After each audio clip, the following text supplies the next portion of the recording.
Open Your Eyes is brought to you by the Belize Bank. Our country, your bank.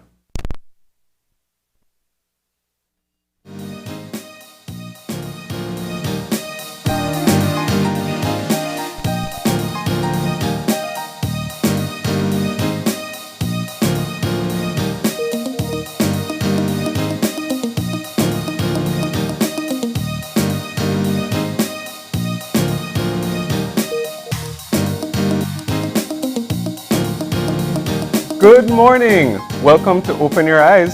Start your morning right. I'm Gavin Courtney. And I'm Paul Lopez. And good morning. It is another Tuesday morning. It's beautiful. It's kind of cloudy this morning. It is kind of cloudy. We saw the rain yesterday. We saw a slight bit of rain in the morning. As was predicted that we would have had some scattered showers yesterday. Actually had some clothing on the line pinned out, and I was like, oh man, I never expect this rain because sun hot. You know, sometimes it look like the weather can't decide exactly what it wants to do, especially in Belize City. I thought we only had that problem in Belmopan. And then I moved to Belize City and it's like, yeah, you should have asked me that before. Right? Yeah, you can't ever really predict what's going to happen. Yeah. But of course, we are going to be getting into our weather forecast a little bit later into more detail. But I mean, I don't want to like preempt it, but I can think by how the clouds look outside, we're going to expect to hear about some rain. I think it's going to rain. Right? That's fair enough. Yep, absolutely. But of course, there is a lot to talk about as usual. And as we like to do, we like to also update you on the latest figures that have come out from the Ministry of Health and Wellness in relation to the latest COVID statistics. Now, of course, yesterday the ministry did release the weekend tally, and of course, those numbers always tend to be concerning because it is is an amalgamation of the entire weekend's figures. So we always seeing a lot. So. Again, yesterday there were reported over 400 new cases for the weekend tally and 4 new deaths. Of course, always concerning. Yeah, you know, it's always concerning indeed. The question that lingers at this time, I think is the pertinent question, is whether or not we're beginning to see that dip in the trend per se in terms of the number of COVID-19 cases being reported. I know yesterday Minister Shabat made mention of the fact that we haven't even reached the peak as yet. Yet, it seems that perhaps just at the KHMH, there's a little glimmer of hope where the number of persons being admitted on a daily basis seems to be decreasing slightly. That may be a good indication. Yesterday when I spoke to the CEO, she made mention of the fact that they'll continue to monitor to see whether or not this becomes a trend. But the numbers, they remain alarming still. No, absolutely. And I think that what you're saying is true, and it's certainly hopeful that the number of hospitalizations is lowering. Yeah. And I think that everybody will recall that, just over 2 weeks ago, most of the country was under some more severe restrictions than the normal protocols that we've been used to. We were under a stricter curfew and we had no movement Sundays. And the information from the ministry that always came out was that the effects of those things we should start to be seeing probably about 10 to 14 days after, just because based on the nature of COVID and the way how it spreads. So perhaps that is a little bit of an influence of that. Hopefully that there's going to be more. We are still very much in the wave and we don't know if we've reached the peak yet, which is of course the most concerning thing. But the lower hospitalization rate is something temporarily to be grateful for now. And hopefully we'll just see an overall decline in numbers. Last week we had a pretty high death toll, which was of course the worst the worst effect, let's just say. Especially, and I always say, and I spoke last week, is that whenever you see the numbers of persons, you have to automatically multiply that when you think about how much families are affected by the virus, by the virus. While we take time to look at the effects of those 2 weeks, those stringent measures that were implemented, enacted, enforced in those 2 weeks, I think and hopeful that we'll see some positive results from those. I think what we're also looking at, hand in hand, are the restrictions that are in place for the next 3 months. Yep. Because those restrictions are conditional in the measures put in place, proposed measures are conditional in that it is highly dependent on the positivity rate and the positivity rate going down. So today, I believe, is the 19th. Starting tomorrow, the Ministry of Health will allow for competitive contact sports. So that's one thing, and they feel comfortable doing that without fans while we're at the positivity rate that we are at this time, and I think it's somewhere between 12 to 14%, 12 to 14%, something to that extent. Now, it's looking at whether we'll hit those targets that the Ministry of Health is aiming for the end of the month, for the end of November, for the end of December, in order, say 14.9, in order to roll out those additional proposed measures. So we look at the past, those 2 weeks, but we're also looking into the future to see what will become of that. And staying on COVID, just to make mention that all these numbers, obviously they're patients, they're people, and somebody has to deal with them. And we see that being done at the COVID-19 unit, where these doctors and healthcare workers are under immense pressure dealing with these hospitalizations. And so yesterday was good to see that the Ministry of Health, in collaboration with KHMH and Mind Healing Belize, I believe that's the name of the organization, they signed a partnership to host Mind Health Connect, I think. Mind Health Connect, yes. Thank you. Thank you. They formed a partnership to offer mental health counseling to the healthcare workers there at the COVID unit. No, absolutely. I did see that yesterday, and I think that is really, it's really timely, and I think it's a really great initiative, especially when you consider the sort of pressure and strain that the healthcare workers are under. And, we've had several healthcare workers who have been dealing with COVID on the front lines on our show. Right. And very recently, I recall Marlene and we had a conversation with some of the nurses from KHMH, including Nurse Casilda Bowman, who is the head nurse at the COVID unit. And, one of the things that really sticks out whenever you speak to them is, the immense pressure and immense strain that they're under, but, the resilience is there. And, but with that said, and you can tell that, nurses and doctors and whoever, they've been dedicated and they really love their job. But I can't even imagine the stress of going into like the COVID unit daily, seeing people die in front of you quite often. And the nurses said that it's particularly difficult because, from the point of hospitalization, sometimes they're spending a week, 2 weeks, 3 weeks, they develop bonds, they develop relationships with these people, and then eventually to be seeing them suffering and to seeing some of them lose their life. And also with that, they have their own families as well that they're perhaps being separated from. So I can definitely see the need for the service. So it's really encouraging to see that initiative did happen. And I did see that story from yesterday. So yeah, I visited the COVID unit. I could say that, not because I was COVID positive, but to do a story. But I could say that I visited the COVID unit. Never really got to share my experience, but just to see well, I did share it in a news piece, but just to say that I cannot begin to imagine, like you rightfully said, what these healthcare workers go through on a day-to-day basis inside the COVID unit. I mean, the first few minutes, I remember stepping in to the unit. The first few minutes, Nurse Bowman, she had to take her attention off of us and onto a patient that needed to be ventilated. And I was like, all right, we're in the thick of it now.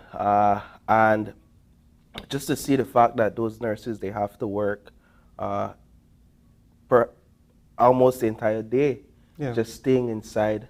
No, for sure. And actually, last week we spoke with one of our, one of our own reporters from Channel 5 family, Right. Marianne Ali, who recently had her own experience battling COVID-19.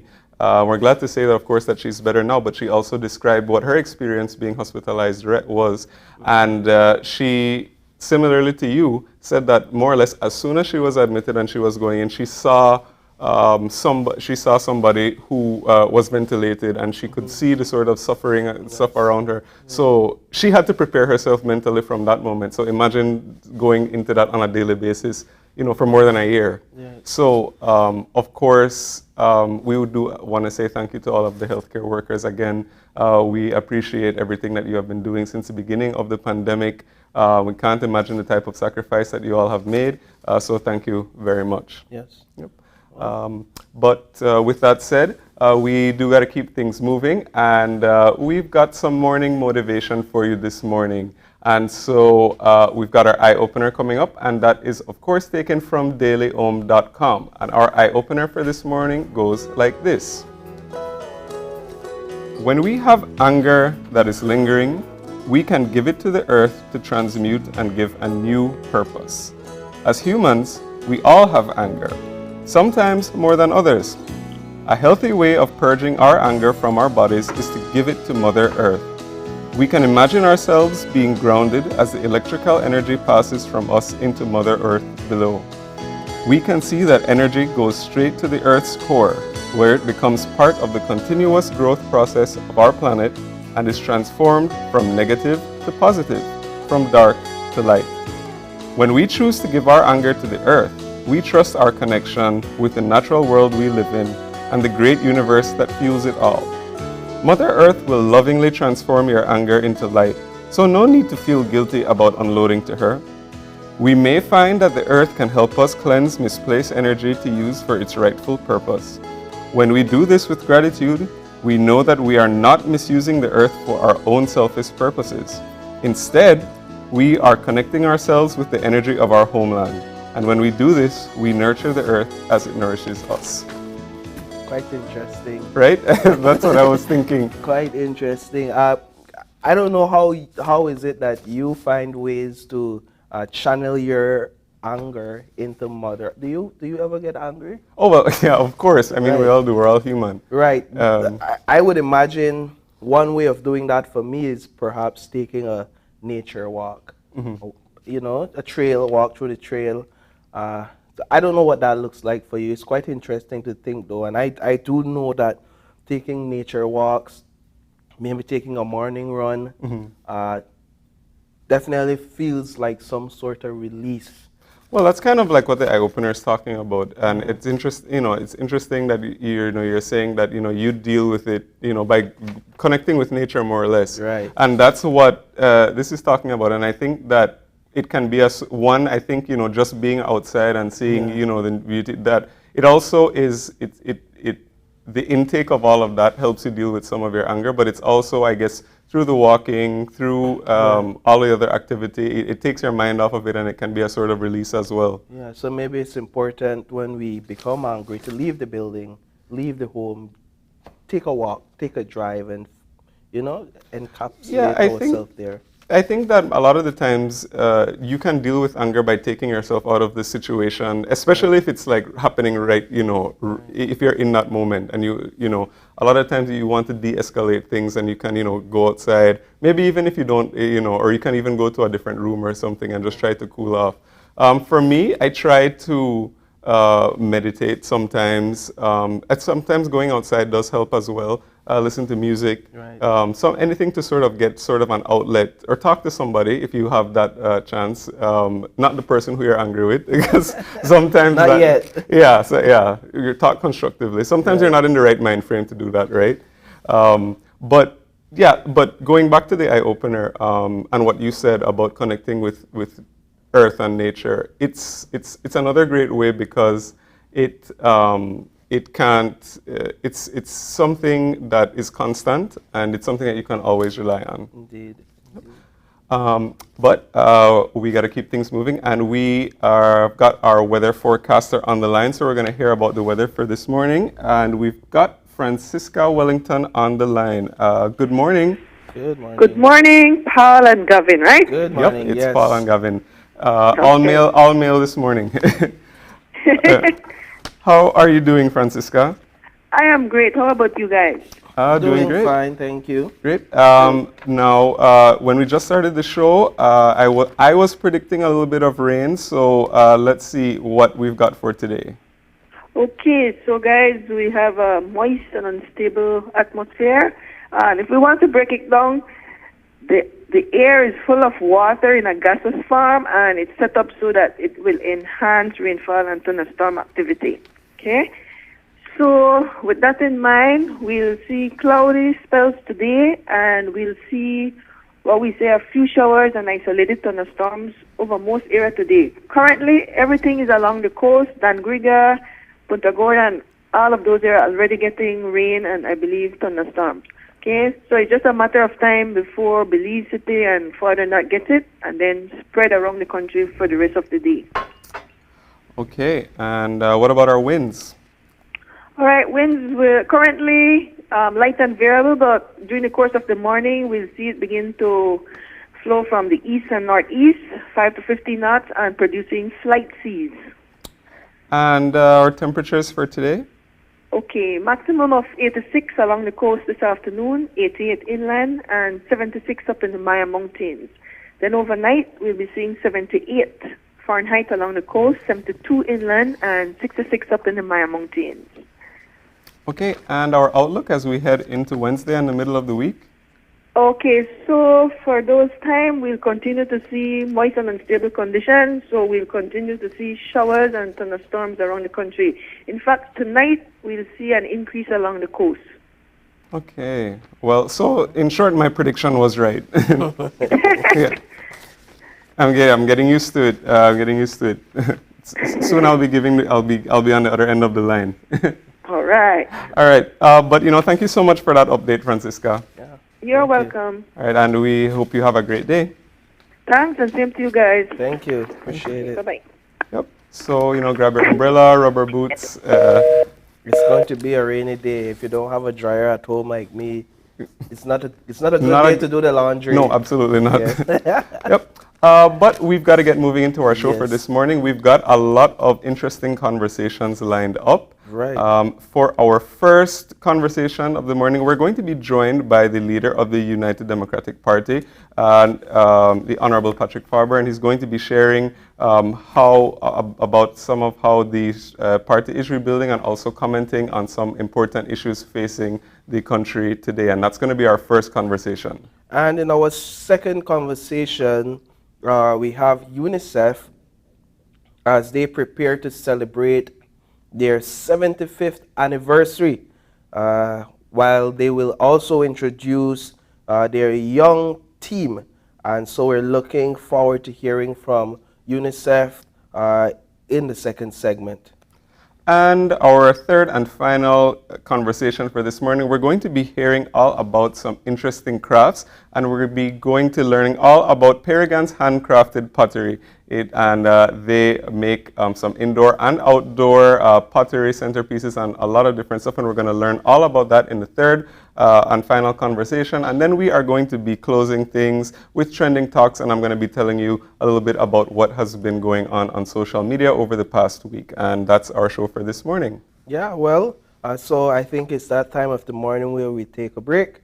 But before that, we do have a birthday greeting. We have birthday greetings, Yep. actually. So this morning we're saying happy birthday to Karen Diaz and Wilson Bejerano. So we want to say happy birthday, Karen and Wilson. Yep. We pray that you both have a wonderful day. Yep. So from all of us at Channel 5 and Open Your Eyes, Karen and Wilson, have a great day, and we wish you many more. But with that, we have got to take a very short break. And when we come back, we are going to be joined by the leader of the opposition, the Honorable Patrick Farber. So please stay tuned, and we'll be right back.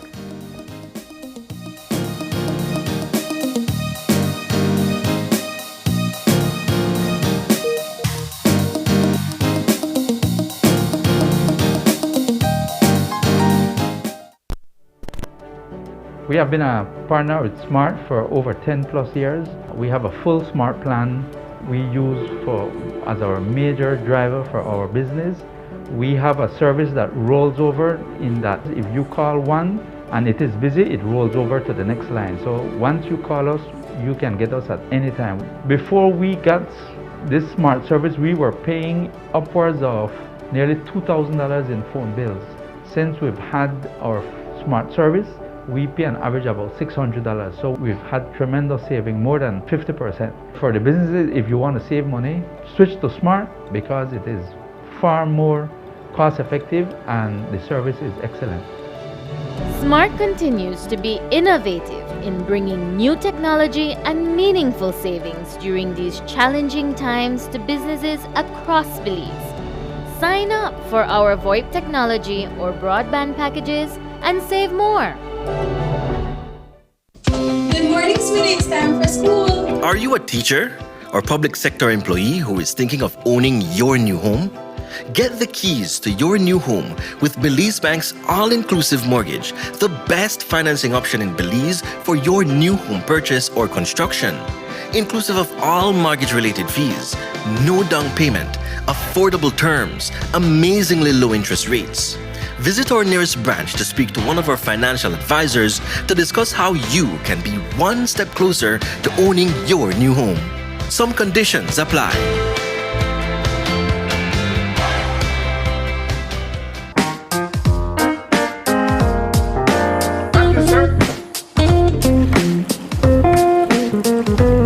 The TV you love is always with you, from live TV, sports, and on-demand titles. Choose your plan today. Plans start as low as $15 per month. My TV, entertainment, anytime, anywhere.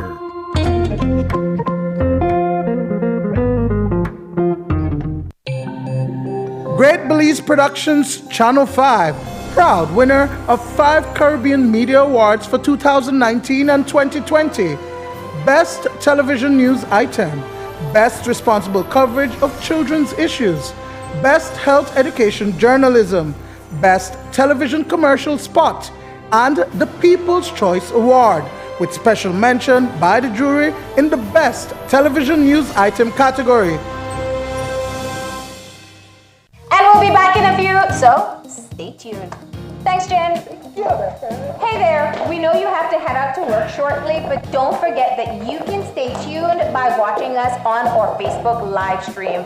Find us at Open Your Eyes BC, and you can continue watching there. You can also download Facebook Watch on your streaming device, and you can watch at your own convenience. And for all the behind-the-scenes fun, follow us on Instagram at OYE Belize. So, find us and follow us today.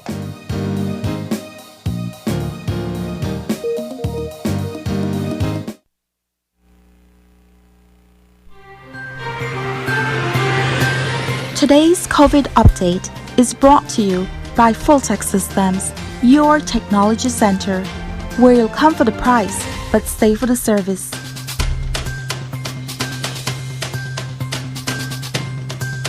And we're back. And if you are joining us right now, we are just getting our first conversation for this morning started.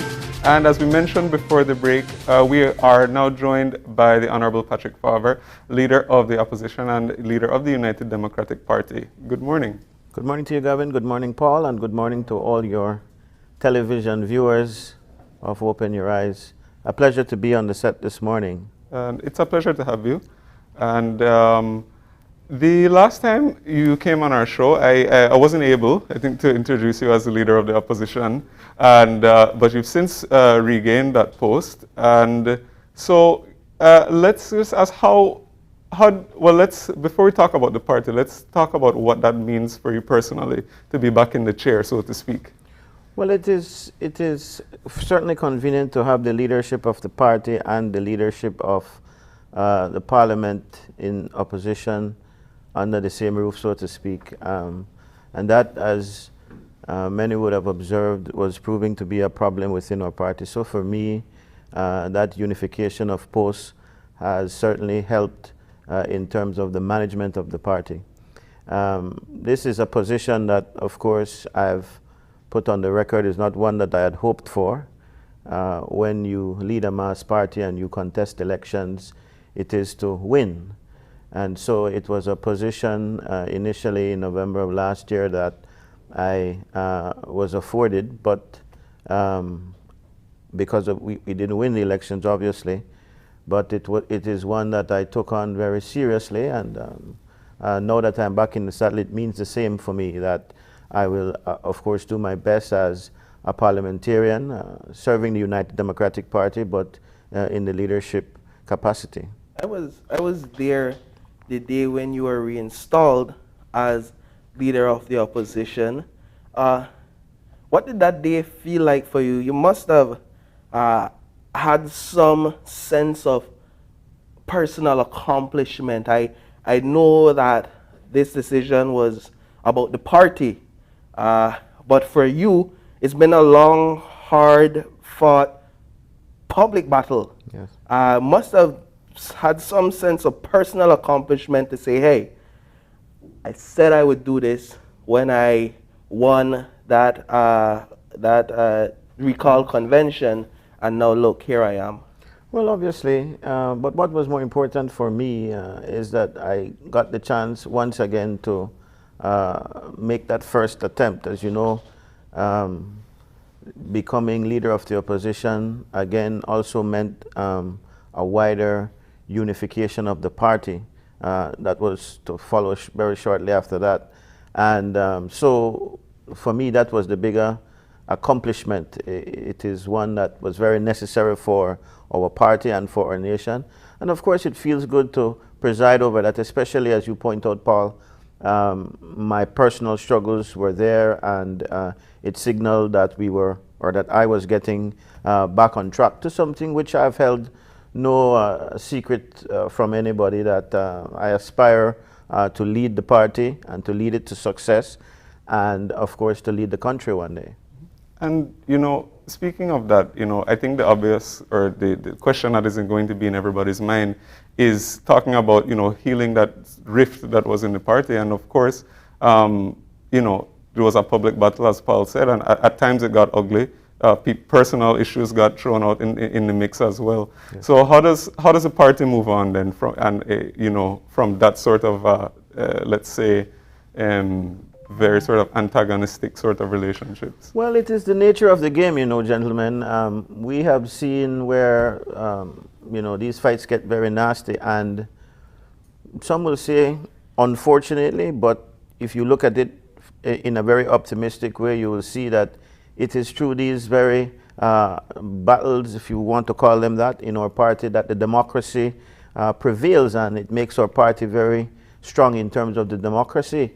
We have had a number of conventions starting back from 2016, or maybe even before that, but let's look from 2016, where we have been battling for who is going to be the next leader of the party.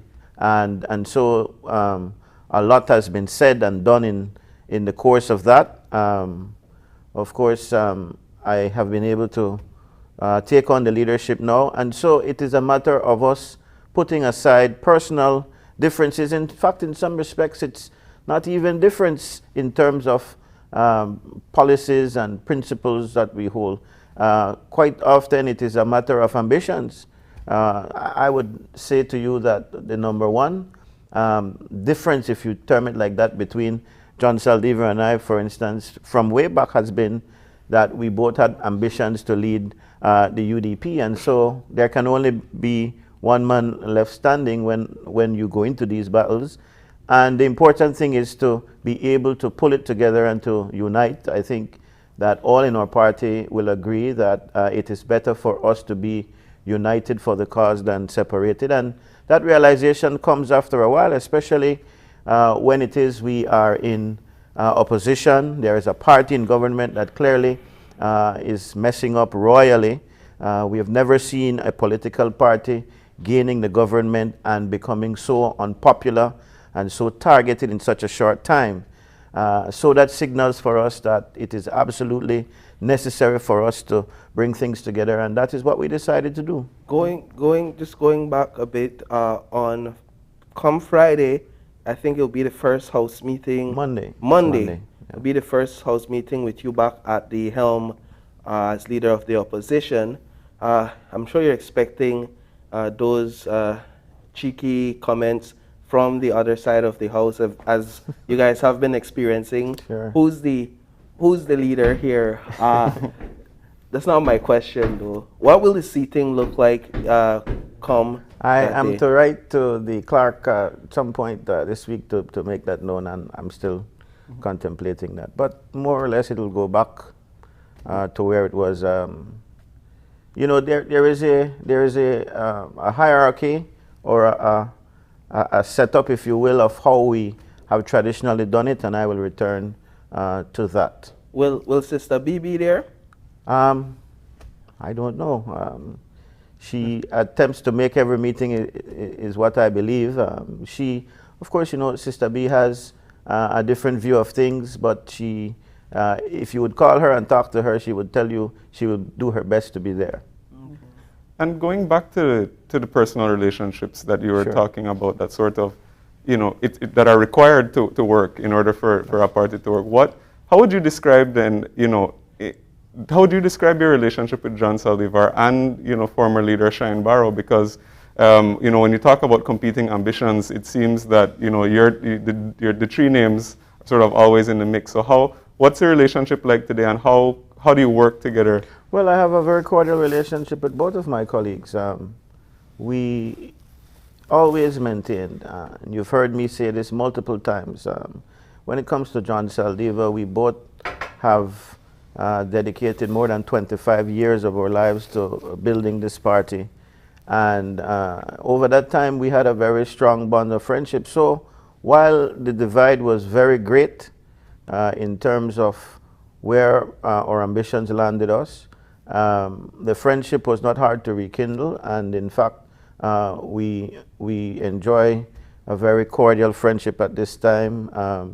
John serves on a number of our party committees behind the scenes, but he gives his contribution, and I think that nobody can dispute the fact that John Saldivar is a brilliant mind, and of course has a lot to contribute to our party and by extension to the nation.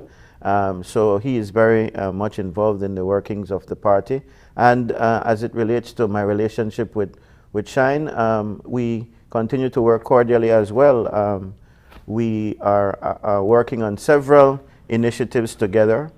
You know that he has been engaged with the diaspora recently, and in fact, as a part of the shadow cabinet, we recently placed under his care that part of the portfolio that relates to the diaspora, and so he will take on more of that, and he and I have agreed that we will do that together. He obviously has a very, very good talent and good strategies to engage the diaspora, and even to some extent the foreign affairs aspects of shadowing the government. And so I'd tell you that we have a good, very good working relationship. I think COVID has not allowed us to socialize much, so I can't say that we've been able to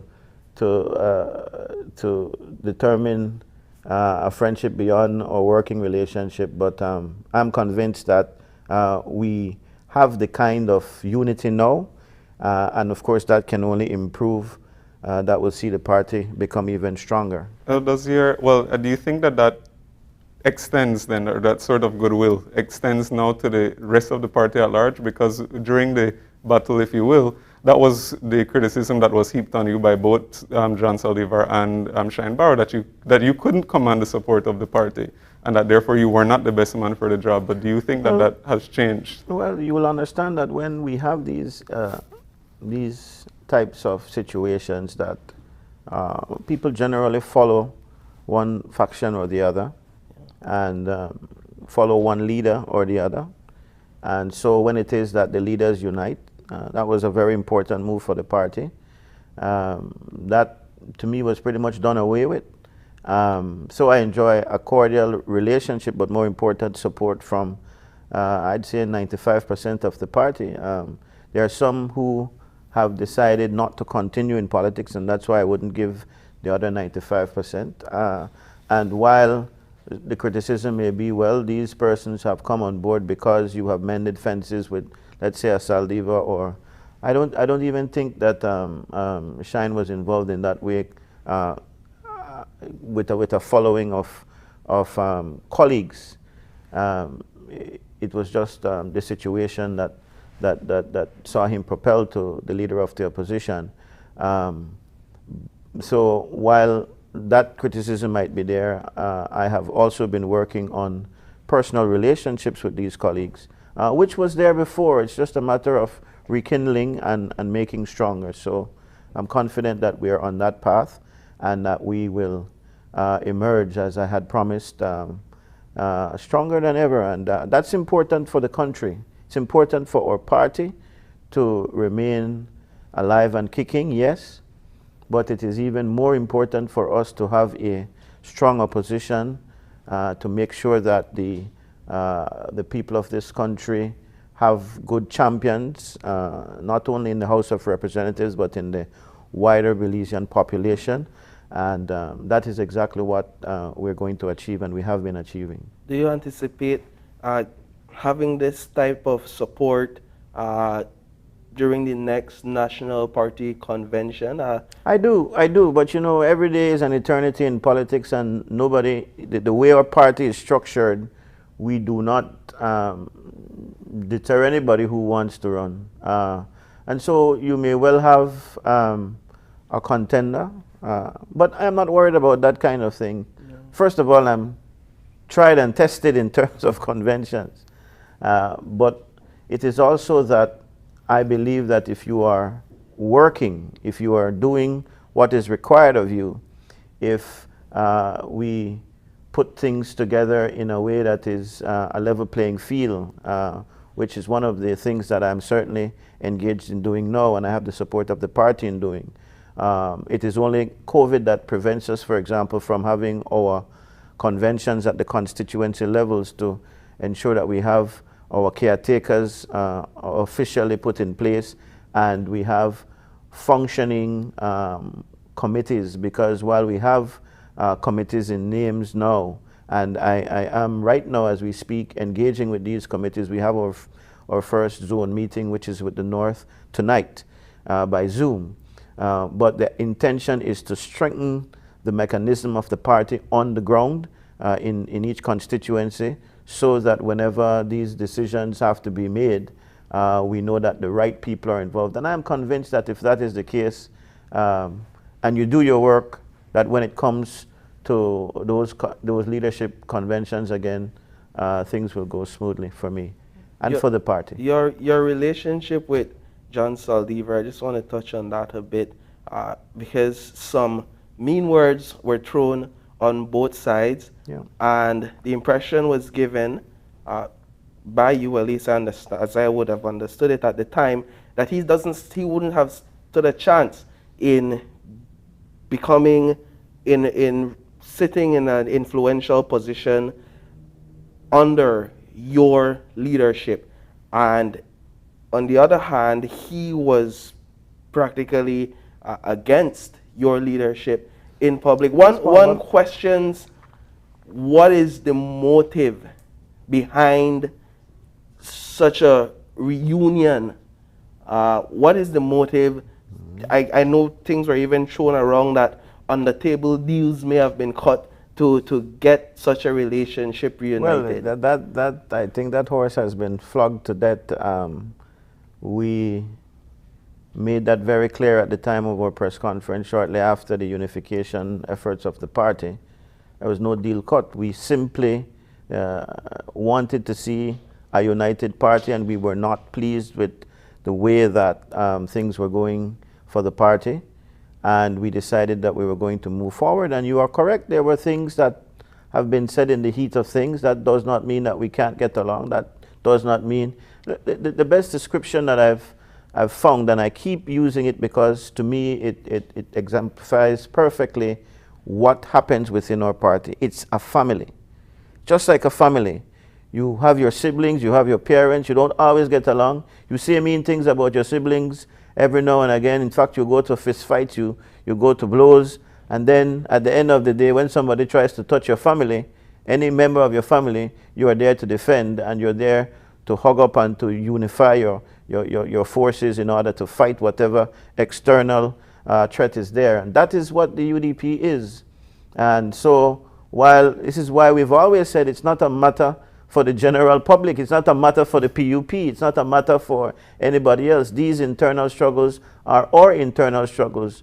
Insofar as people are looking at how it weakens our position as the opposition, I think that is fair game. Yes. But in terms of our own internal party issues and structures, that's our business. And it is why the rules of the party have said that it should be handled internally, and putting things out on the wider media, especially on social media and so on, is not the best way to go. And we've generally tried to rein things back in and follow with that. You know, and I think that's a good segue to talk about some national issues now. Absolutely. But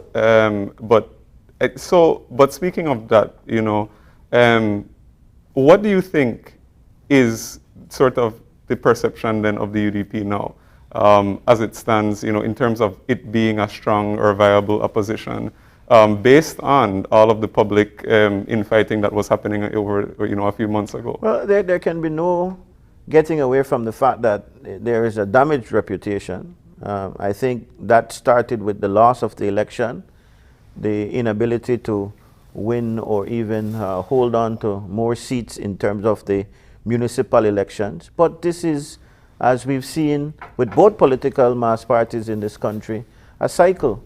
And what people view as unfortunate can actually be good fortune in terms of we now have the ability to restructure, to rejuvenate, if you will, the party.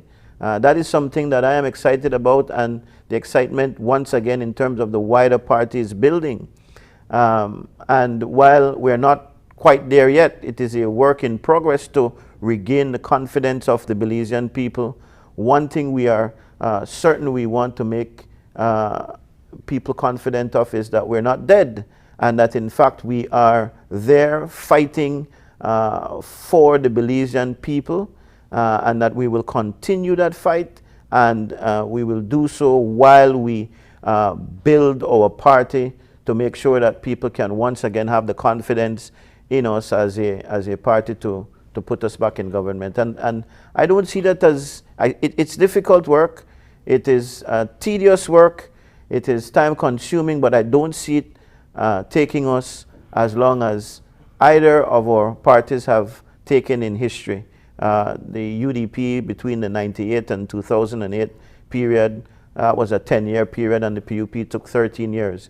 And it may be because the party that was in government in any of those respective terms of serving were not as unpopular so quickly as this party in government is. And so I anticipate that if we can put things back together, that we'll be able to win that next general elections whenever it is called. While I hear that, what the general public is seeing, what we're seeing is a resurrection of some of these persons that lost badly at the last general election. Say that to say, where is your vision, where it is currently, your vision to build a new party with a new face? That's one of the questions that has been asked. Well, is that dead? Because I think those who view it that way are mistakenly looking at things. This party has had no conventions, or we have not gone through any of our democratic processes to select anybody to stand for the next general election. In fact, even myself and Colette would be able to have a challenger when that time comes. And in fact, we have but only one caretaker that is officially selected, and it is why I've said that our processes of putting in or doing things correctly is still just before us. We will have caretaker conventions, and so those persons who are from the old guard, if you want to call it that, who ran in the last election, let's put it that way, because I don't want to sound too much like the PUP, this old guard and new guard stuff. But if those individuals wish to run, they will put themselves up for the conventions, the caretaker conventions, which should last, their term of office should last about a year. And then we will go into, in another 2 years or so, the selection of our standard bearers, or candidates, that is, for the general elections. And those decisions, while there are some influences from the party here and there, are by and large the decision of the people of those constituencies. So nobody can say we're putting up the same old candidates at this stage. That is not true. More importantly, what should be said, or what ought be said, is that we are engaging everybody.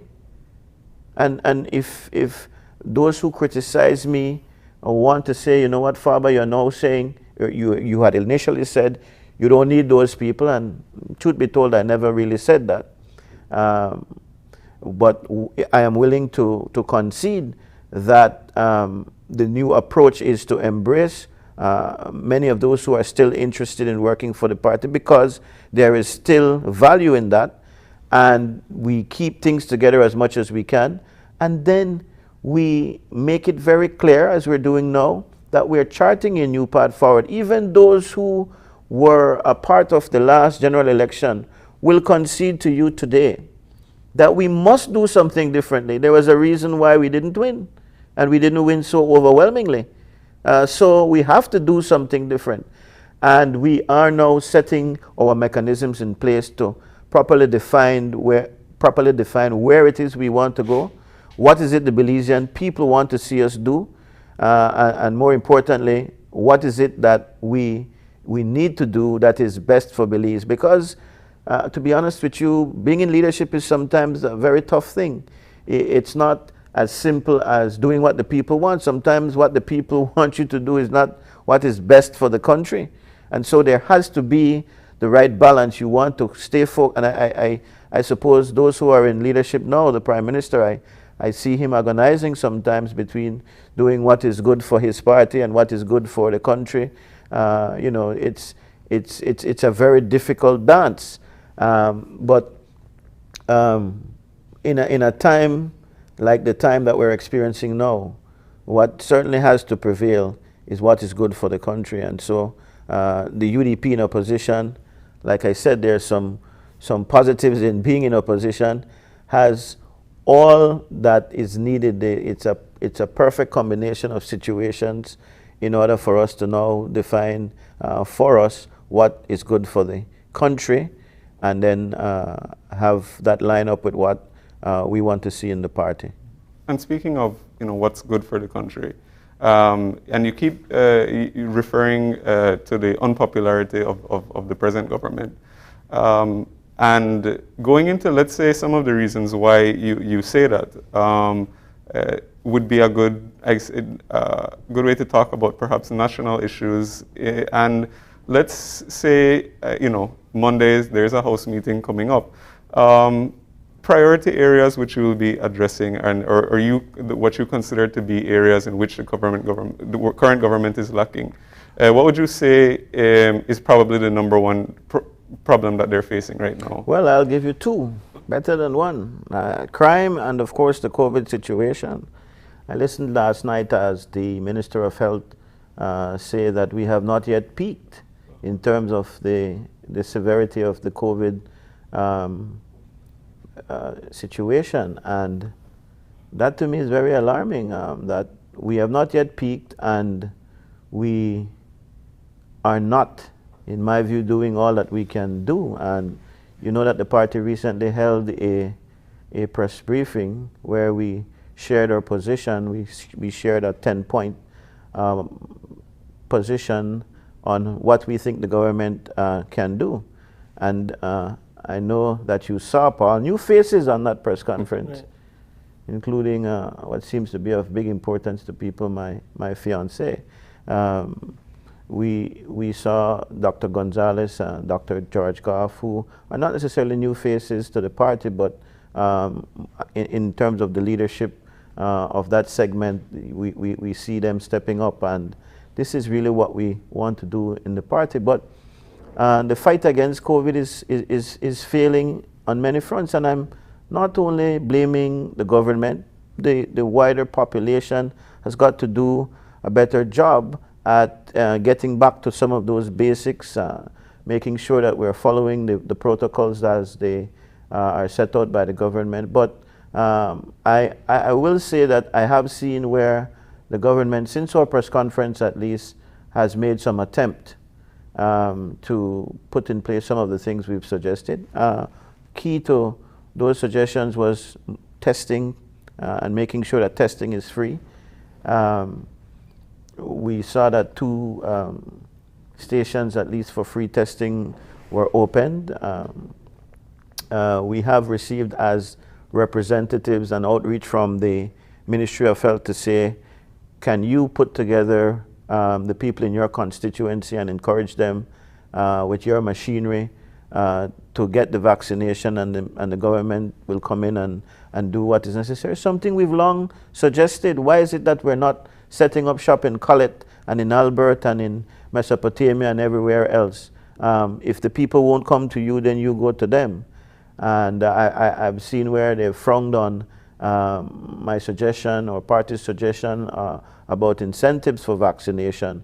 I think those things can work, and we can get to a much more comfortable percentage of the population being vaccinated if we do those things. I maintain as well that we ought to be giving much better care, and it's not as a result of the doctors and nurses and other healthcare frontline workers, but it is resources. We need to make sure that those persons working in our healthcare system are properly equipped, not only with the machinery and general equipment, but with the medication.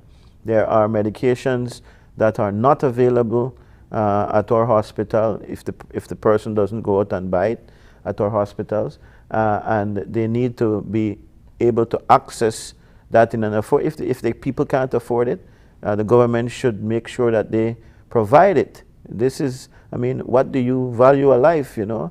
And the way to do that is to eradicate the middleman in these procurement of the pharmaceuticals. And that's another thing that I think is killing the fight against COVID. We have set up, as I indicated in my Independence Day address, a procurement process now to enrich people, and that is obvious. People are getting rich off testing, people are getting rich off the medications, and this should never happen in the time of a pandemic. And it's not only happening in Belize, it's happening worldwide too, but we can, where it is possible on our front, to eliminate some of the middle people. That ought to be done. I came in to the airport yesterday, and you know that there is a mandatory testing now coming into the country. And while the people at the airport and the government officials who were there, the airport officials were absolutely cordial to me, and I was given a complimentary test as a diplomat. Everybody else who came who didn't have a test had to pay $100. Now, people who travel, people will argue, can pay, but there are circumstances in this country where people need a test and they have to pay $100 or $150 for that test because they can't get it. Opening at the Civic and the Belmopan Civic are just 2 locations. So these kinds of things I think the government needs to improve on. in terms of the fight against COVID, and we need to get things under control there. The curfew and the lockdown Sundays clearly have not yielded any kind of success. And so, in my view, if those aren't yielding successes, they ought to be reconsidered to the point where they become instrumental in helping to fight things. Does not to cut you, but does the opposition support the current mandates on vaccination as it relates to restaurants and churches? Where do you guys stand? Well, we made our position known on that. While there can be no doubt that the government has to push that effort, I think in some other Caribbean countries we see where the mandate is just that everybody must get vaccinated if you're working, especially in the public sector. And all we've said is that while we understand the government's push, and in some cases support the government's push, we have to be mindful that there is a segment of our population that believe that they have a right to not do this, and that ought to be respected. We ought to try to find ways. But in terms of support for vaccination in general, there can be no doubt, and we want it proudly proclaimed that our party supports our citizens getting vaccinated, and that we ought to do whatever needs to be done to get our people vaccinated within their rights. I mean, we don't want to overstep and infringe on their rights. And I appeal to those persons, you know, a lot of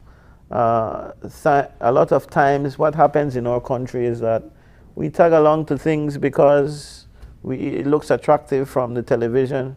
Listen, we live in a country where vaccination has long been put on us, so to speak, or region. In fact, it is one of the reasons why, as a region in CARICOM, we've done so well in terms of fighting off deadly diseases and so on. Everybody knows that when a baby is born, a couple months later, they start on a vaccination path. And even if you miss, by the time you get to primary school at age 5, they're going to ask you for that immunization card, and if you don't have it, you have to go and take those shots. Or if you're going to the States, they will ask you about these things when you're applying for a visa. So you can't miss, basically. So apart from those who believe that it is some kind of detriment to their health, and I don't get that there's a very strong argument for that, given all the science that's behind it. But I'm not going to go any further than that, other than to say that we must respect the rights of those individuals, but we also want to ensure that those, because as I said in the press conference, there are many, in my view, who are not vaccinated, and it's not because they're anti-vaxxers. It's just that we have not gotten to them, and so I encourage the kind of initiative that the government is doing to reach out to area reps to say, you bring your people, since you certainly have a hold on them, and we will vaccinate them. But the second point that I was making is on crime. And obviously things have gone way off the rockers in terms of crime. You guys have called for the resignation. Absolutely. You know, the Minister of Home Affairs. Karim Musa has, when in opposition, made interview after interview to the media, proclaiming that he had solutions. Plan Belize, of course, outlined all kinds of strategies that they would do. We have the Prime Minister on record talking up a storm of what he would have done on the south side when similar type situations flared up on the south side, especially in Belize City. I see that he's now trying to do a cover camouflage job of declaring the south side some development area, because people called him out on it, because they brought back the clips of what he said he would do. And some of these things are absolutely not going far enough in terms of helping our residents on the south side. They've had a lot to say about south side representatives. And there must be a reason why people continuously vote for the UDP on the south side. Because we work with people and we try to develop their lives. It's a tough job. It is one of the most difficult areas of our country to serve as a representative, to be honest. For instance, I saw where one media house last week went to my constituency on Antelope Extension over Crewman Lagoon to interview a family that is living without water and light. Well, there's a reason for that, because the lagoon is not a safe place to live. They've been advised repeatedly, and I have not gone out there as a representative in government or out of government to say to people, listen, you all will get the police, you're squatting, and it's not. I've tried to encourage them, but there's a reason why BL doesn't put electricity over the lagoon. There's a reason why they don't have water there, because it's not a safe place to live. And I would be improper as a representative to go to ask the utility companies to set up shop and to push a road in the middle of the lagoon. That's a catchment area. We've long gone over this. And it seems to be a favorite spot for journalists to go to look at how people live and say it's because the representative is not working. I wish they would interview some of the many people who have benefited from educational opportunities, and it's graduation time for UA and for UB. So I see many of the success stories. I get text messages on my phone on a daily basis saying, thank you, Mr. Farber, because it is because of you and the UDP government that I'm able to do this. Some of them won't put it on Facebook, some do that. But you know, Honorable Farber, but even with that said, you know that what the first thing a lot of people will say on the issue of crime is going to be that, well, this is not a problem that starts or was developed overnight.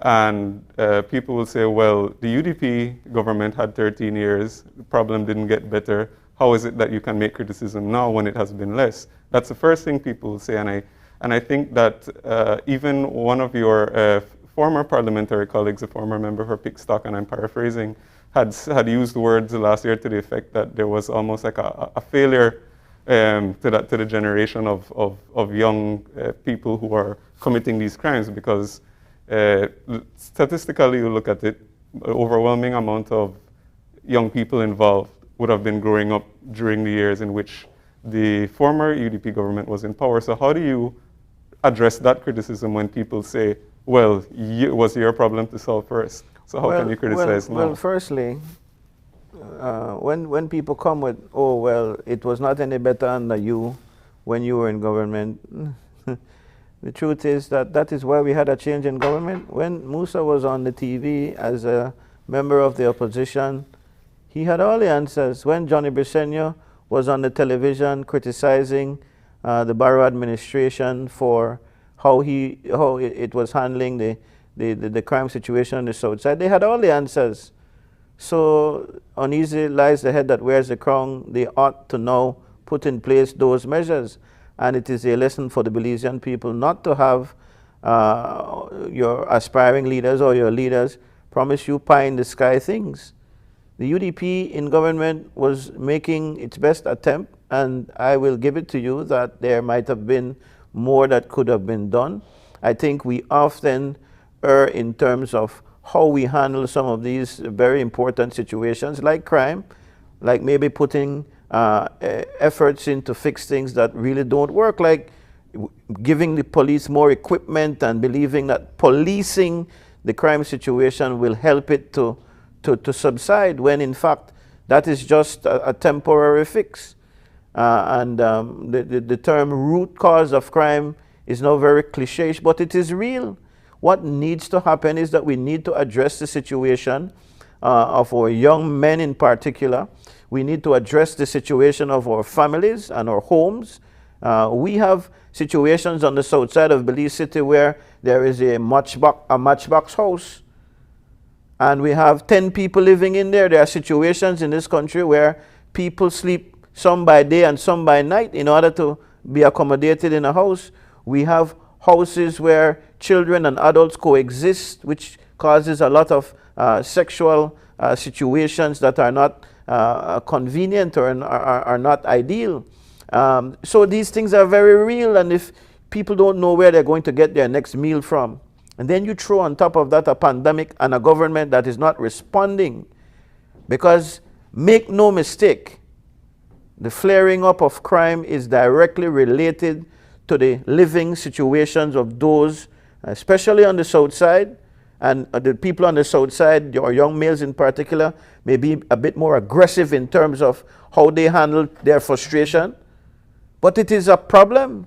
And so when the government does not respond, when they cut off the food pantry packages that these families were getting, when they cut off the unemployment support that they were getting, there can be no doubt that that is contributing to the situation. You are right, it may have been already in the pipeline, already blossoming, because for anybody who said that, you give credit to a former colleague of mine, but that is no rocket science. It is there that we have fallen down at the wheel in terms of our being there for our society, our young people especially, or young males in particular.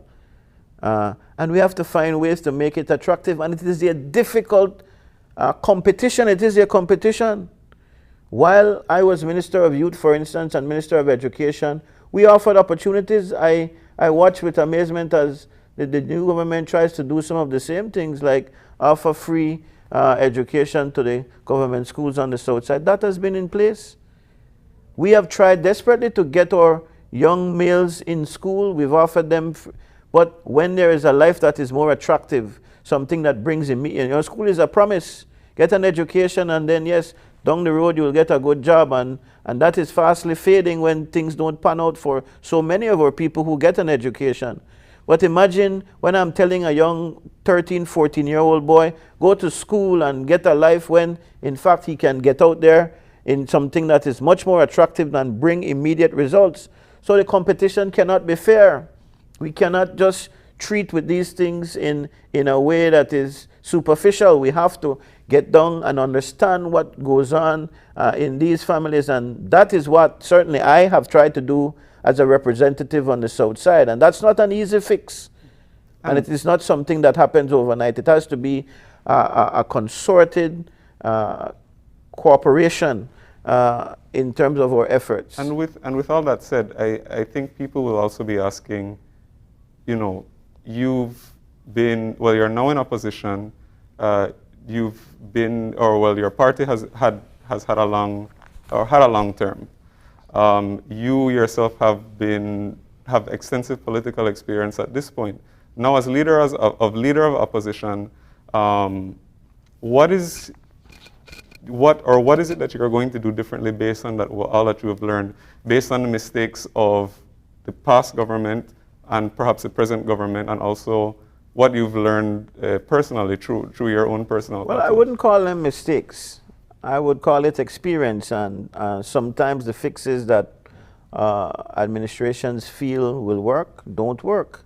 So it is more out of our experiences that we realize that some of the things that the government now will try to attempt or are forced to attempt will not work. And so we have to get back to the basics. In our party at this time, and I'm very proud of our shadow cabinet that is backed by committees that help to advise them. You'll see that we put out more releases, and our press conferences now are well advised, because we have technical people behind the scenes who are supporting the work of the party.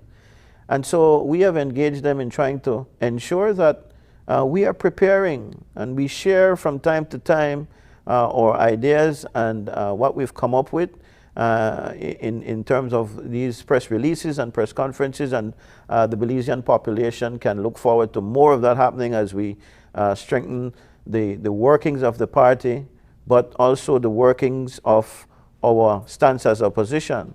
So our job, some argue, is not to provide the solutions, but it is certainly to ensure that the Belizean people understand that we are contributing to the development, because we can't say, well, we'll withhold all our ideas and watch the country go down and wait until the people decide to give us an opportunity again. No, we have to be supportive of those things that are good, and we have to share our ideas where possible, but we have to convince the nation that we are ready, and that is what we're doing behind the scenes, and that is the work that I believe we can continue to do over the next year or two to ensure that people understand that we understand this work.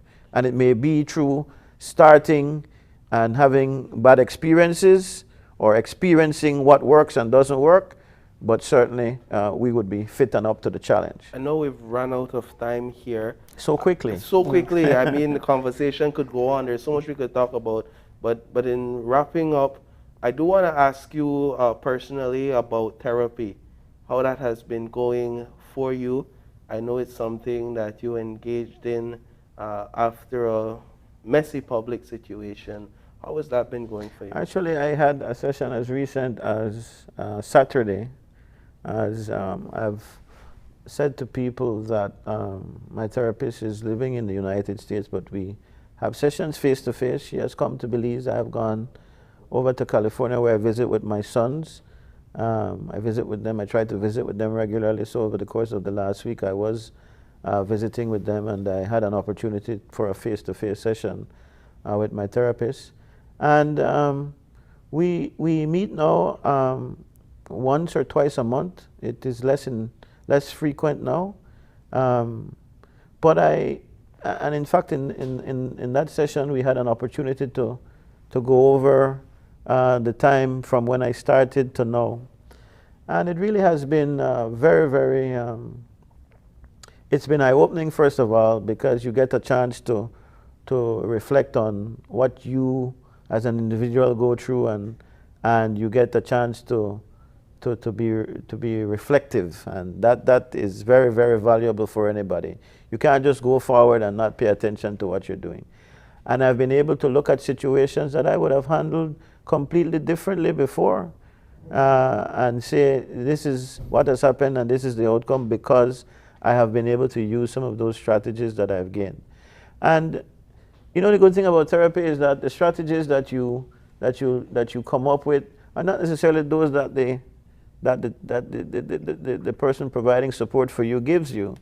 It's many times what you come up with on your own, because you, by and large, well, I believe for some, know what you need to do and know what, but it's just the encouragement to get it done. And that is one of the successes for me. And it's not by any means an all exhausted process. It is continuous, and I understand that, and I appreciate that. And so I continue sessions, and I'll probably continue until the end of the year, and then after that try to do the work as I move forward on my own. But it's work in progress, and I appreciate that you asked about it, Paul, because I want people to know that I was very serious when I engaged in the therapy.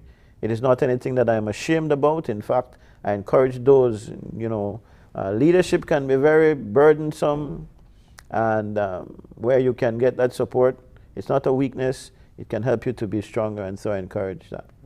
And Honorable Faber, we are really past time, but I hope that our producer doesn't get mad at me, because I do have one last question that I do want to fit in. Okay. And I think it's important to ask, as leader of the opposition, but I just want to know perhaps some of your quick thoughts on the government's economic recovery plans and the Blue Bond, if you will, just before we close. Well, much of what has been panned out, if you remember my Independence Day presentation again, these are some of the things that the UDP had in the pipeline that were, as I termed it then, painted blue. Working with the TNC, for instance, is something that we had in the pipeline. We always support the kind of initiatives that will see our environment flourish, and conservation has been a very big push. It gives me an opportunity to criticize one of the moves that I heard the Prime Minister announce as well, in terms of building that bridge in northern Ambergris to Mexico. As I gather it, the people of Ambergris are absolutely against it, and for good reasons. There are some questions on the table right now as it relates to what can be done to recover the economy, obviously in tourism. The port situation is something that is very much on the table. We have proposals for 3 ports, as you know, and some have environmental difficulty. The State Bank project, for instance, you know that there's serious back and forth going on with that, and the UDP made its position known. In fact, we did not know if there was that kind of clearance given. It was not given with the approval of the UDP administration, and I need to be clear that it is not because the UDP then or the UDP now is against that kind of development. All that the UDP said is that it cannot be done without people giving their input in the form of consultations, and that is our position, and we maintain that. It may be that people see it as something good. In fact, we go all over the world and we see causeways in effect, and it can coexist with nature. But let us have the people give us their view so that we cannot have that kind of fallout. But overall, we need to be doing things that are sustainable, and we need to make sure that these things, the recovery from COVID is sustainable. And we see the government doing a lot of smart moves, albeit prodded by what the UDP was doing. We won't knock that. You should not throw away the baby with the bathwater, and that's the perfect example. But all of that might not translate into success if there are underneath intentions to do bad, and we've already seen some of that flaring up, where the government is not honest in much of what it attempts to do. We see some shadiness, if you will, happening, and so the opposition will be ever watchful of those kinds of moves and be very supportive when it is we see the government doing things that will help. I hope I've been able to do that justice in a very short period. Yes, that was unfair to give you, that in such a short time. But Honorable Faber, thank you so much for joining us. We do appreciate the conversation. Thank you, Gavin. Thank you, Paul. Thank you. All right.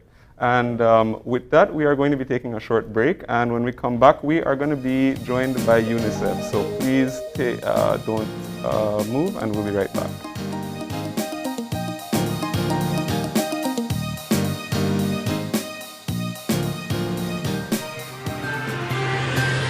This COVID update was brought to you by Fulltech Systems, your technology center, where you'll come for the price, but stay for the service.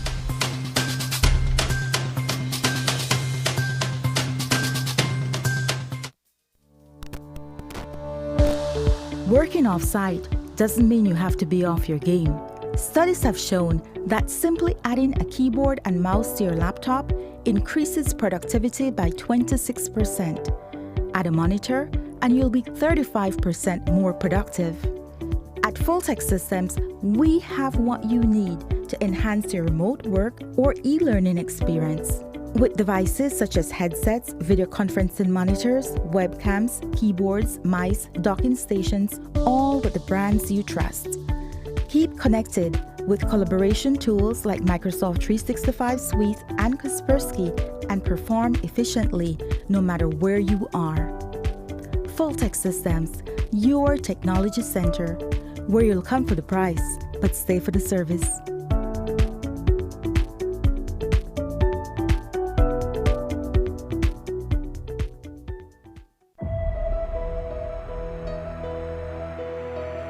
Vaccines protect you, and they protect me. Getting vaccinated is one of the most important things you can do to keep yourself and your family safe and healthy. Once enough people are immunized, opportunities for an outbreak of disease becomes very low. And if we all choose to get vaccinated, we contribute in getting back to spending quality time with our loved ones in a safe way. Bundle the fastest, most reliable, unlimited broadband in Belize with your prepaid or postpaid mobile plan or Netflix. You can bundle your broadband with your prepaid and enjoy 50% off all national calls, plus get SMS and data. Paid plans? Then bundle with any speed and pay only $25 extra monthly to enjoy unlimited smart-to-smart calls, plus 500 minutes, plus 6,300 megabytes of data. Stream unlimited HD movies and TV shows with our broadband plus the Netflix add-on for only $30 monthly and enjoy streaming on your laptop, TV, phone, or tablet.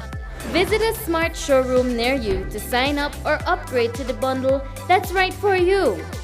Smart, bringing people together.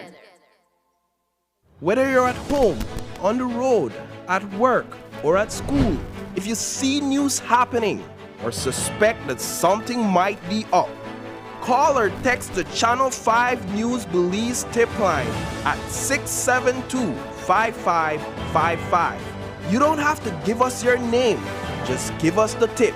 That's 672-5555. Call or text us so we can check it out. And we'll be back in a few, so stay tuned.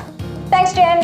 Hey there, we know you have to head out to work shortly, but don't forget that you can stay tuned by watching us on our Facebook live stream. Find us at Open Your Eyes BC, and you can continue watching there. You can also download Facebook Watch on your streaming device, and you can watch at your own convenience. And for all the behind the scenes fun, follow us on Instagram at OYE Belize. So, find us and follow us today.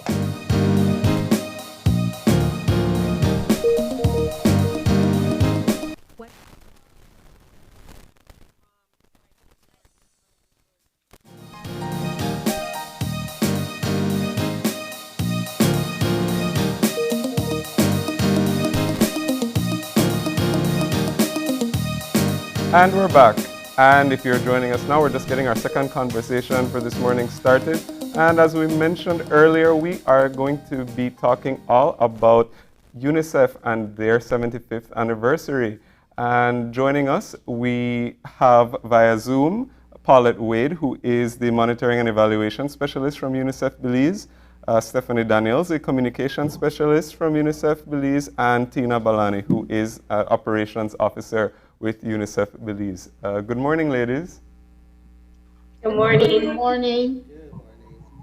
Before we start, I'm noticing that we're finally changing the all-male flavor of the show. That's good. At least this morning there is a good gender balance. Right. So it's great. It's great to be in your company. It's great that you gave us this opportunity to really speak about UNICEF, what we're doing in Belize, and this 75th anniversary that we're celebrating with a bang. So thanks again, Paul, and thanks again, Gavin, for having us this morning. So you have Paul and you have Paulette today with you. Right. Awesome. Awesome. Well, I guess I get to take the first question since. but let's start by speaking to the significance. Let's discuss a bit about the significance of UNICEF, particularly here in Belize, as UNICEF prepares to celebrate its 75th anniversary. Okay, I'll leave Stephanie as our communication officer to open this conversation. Okay, good morning, gentlemen. If you think about it, 75 years, right? That's quite a feat for an organization to remain relevant, to remain trusted. And so what we, as a global organization, UNICEF is celebrating 75 years of being at the forefront of protecting children. And they're doing it in terms of looking at three angles. First, recognizing that we have a legacy that has been very instrumental in helping children's issues advance. We're also looking at it at the organization in its current state, that we have been able to be very agile and to respond to the current needs of children. And then we're also celebrating the fact that UNICEF has been at the fore of being on the emerging issues and anticipating what the future may bring, and helping countries to be in a better position to protect their children. So looking at our past, appreciating where we are in the present, and then also anticipating where we can go in the future, or as we call it, pursuing the reimagine agenda, right? This is a very critical time. COVID-19 has definitely brought to bear a lot of issues, and so UNICEF has been spearheading that conversation about what can we learn from this moment, and how can we look at all our systems that have been impacted by the pandemic, and to take a gauge of what is necessary for us to change so that we learn from this experience and that we're able to do better for our children in the future. Because in our philosophy, the way you treat your children, the children of the nation, is a good determinant of how you will develop as a country. And so this moment is a moment to reflect on past successes, appreciate where we are, and then to plan for a better future for children. So the significance is us being able to have that full 360 reflection. And Paulette, can you talk a little bit about the history of UNICEF in Belize and sort of the impact that it's had over the years? I don't want to be a bit selfish, so I'm going to talk about UNICEF on a whole. But UNICEF in Belize has had quite a legacy as it relates to helping the government address the issues of children. And for us, we are guided by the conventions of the rights of the child that rarely sees children from the age 0, while the child is still in the womb, until 18. I know that is very conflicting, because for us, we don't really see 18-year-old as children. But for us, it is, we're considered children. And UNICEF work in Belize, I think, dates back to 1954. At that time, we were actually also supported from I think, UNICEF in Guatemala. And then later on, in 1980s, then UNICEF moved over and opened office in Belize.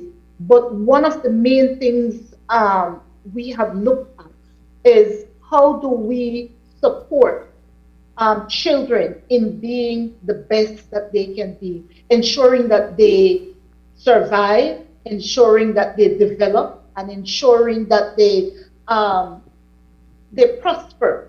So when we look at UNICEF over the past 75 years, we kind of divided it into chunks, because UNICEF came out and birthed it out of after World War II, and we decided that no more. Peace was the way to go, ensuring that children were not caught up in these global dilemmas, and that the rights of children were upheld. So as of World War II, then UNICEF came into play. And so from that moment on, at that point, in the first 25 years, it was about just ensuring that children survive.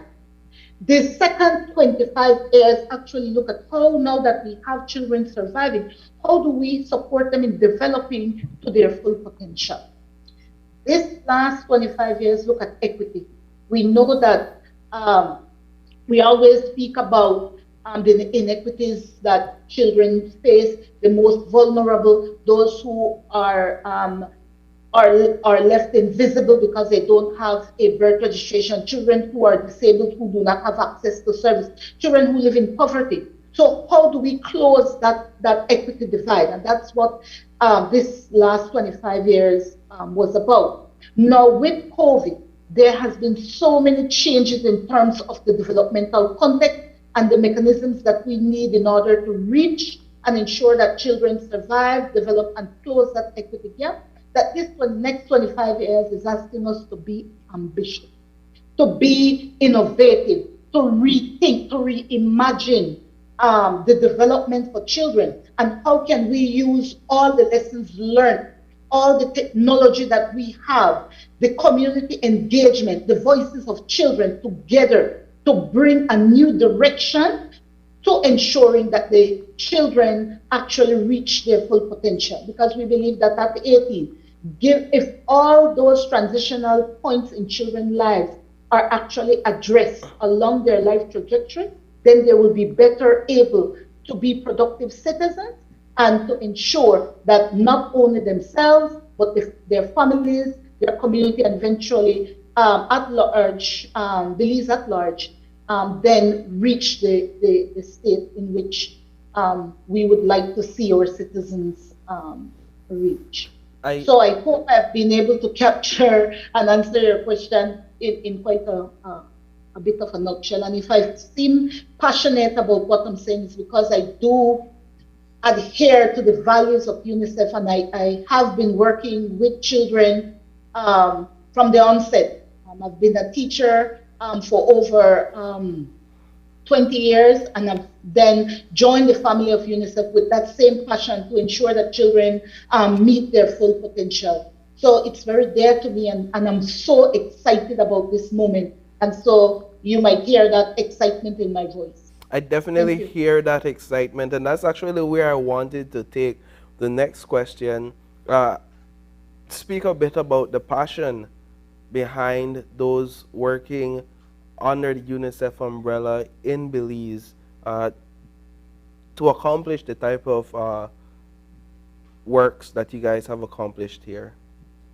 Yeah, well, for me, I will say that I am a mathematician at heart. And so for me, I think the value added to UNICEF is the data that we bring.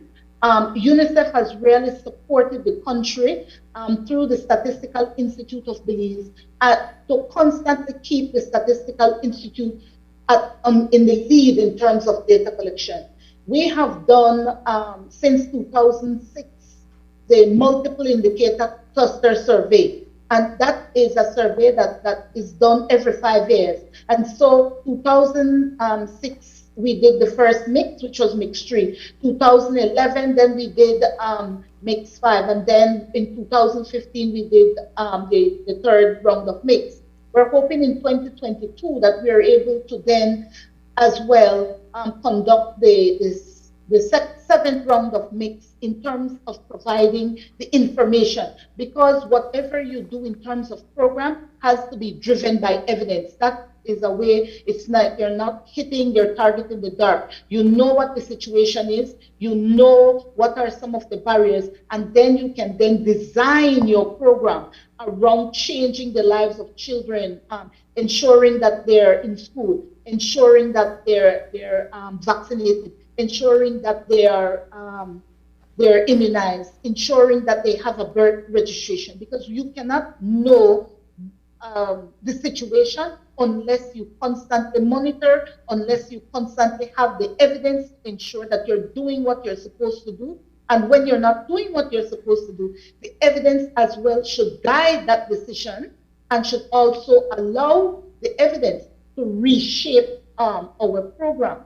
So I think that, you know, that is one of the value added that UNICEF brings. In terms of adolescent participation, it's the same thing. How do we ensure that the voices of adolescents are heard and are placed at the decision making? And so UNICEF has really coupled those two things together, and we have supported several online platforms to collect data, but it is not from a quantitative perspective like Mix, but more from a qualitative, to understand what is the reasoning behind the data and whether or not our programs are really having the effect that it has. And we have supported the Ministry of Youth, Sports, and e-governance in terms of looking at the U report, which is a poll that is done by Phone for Young People.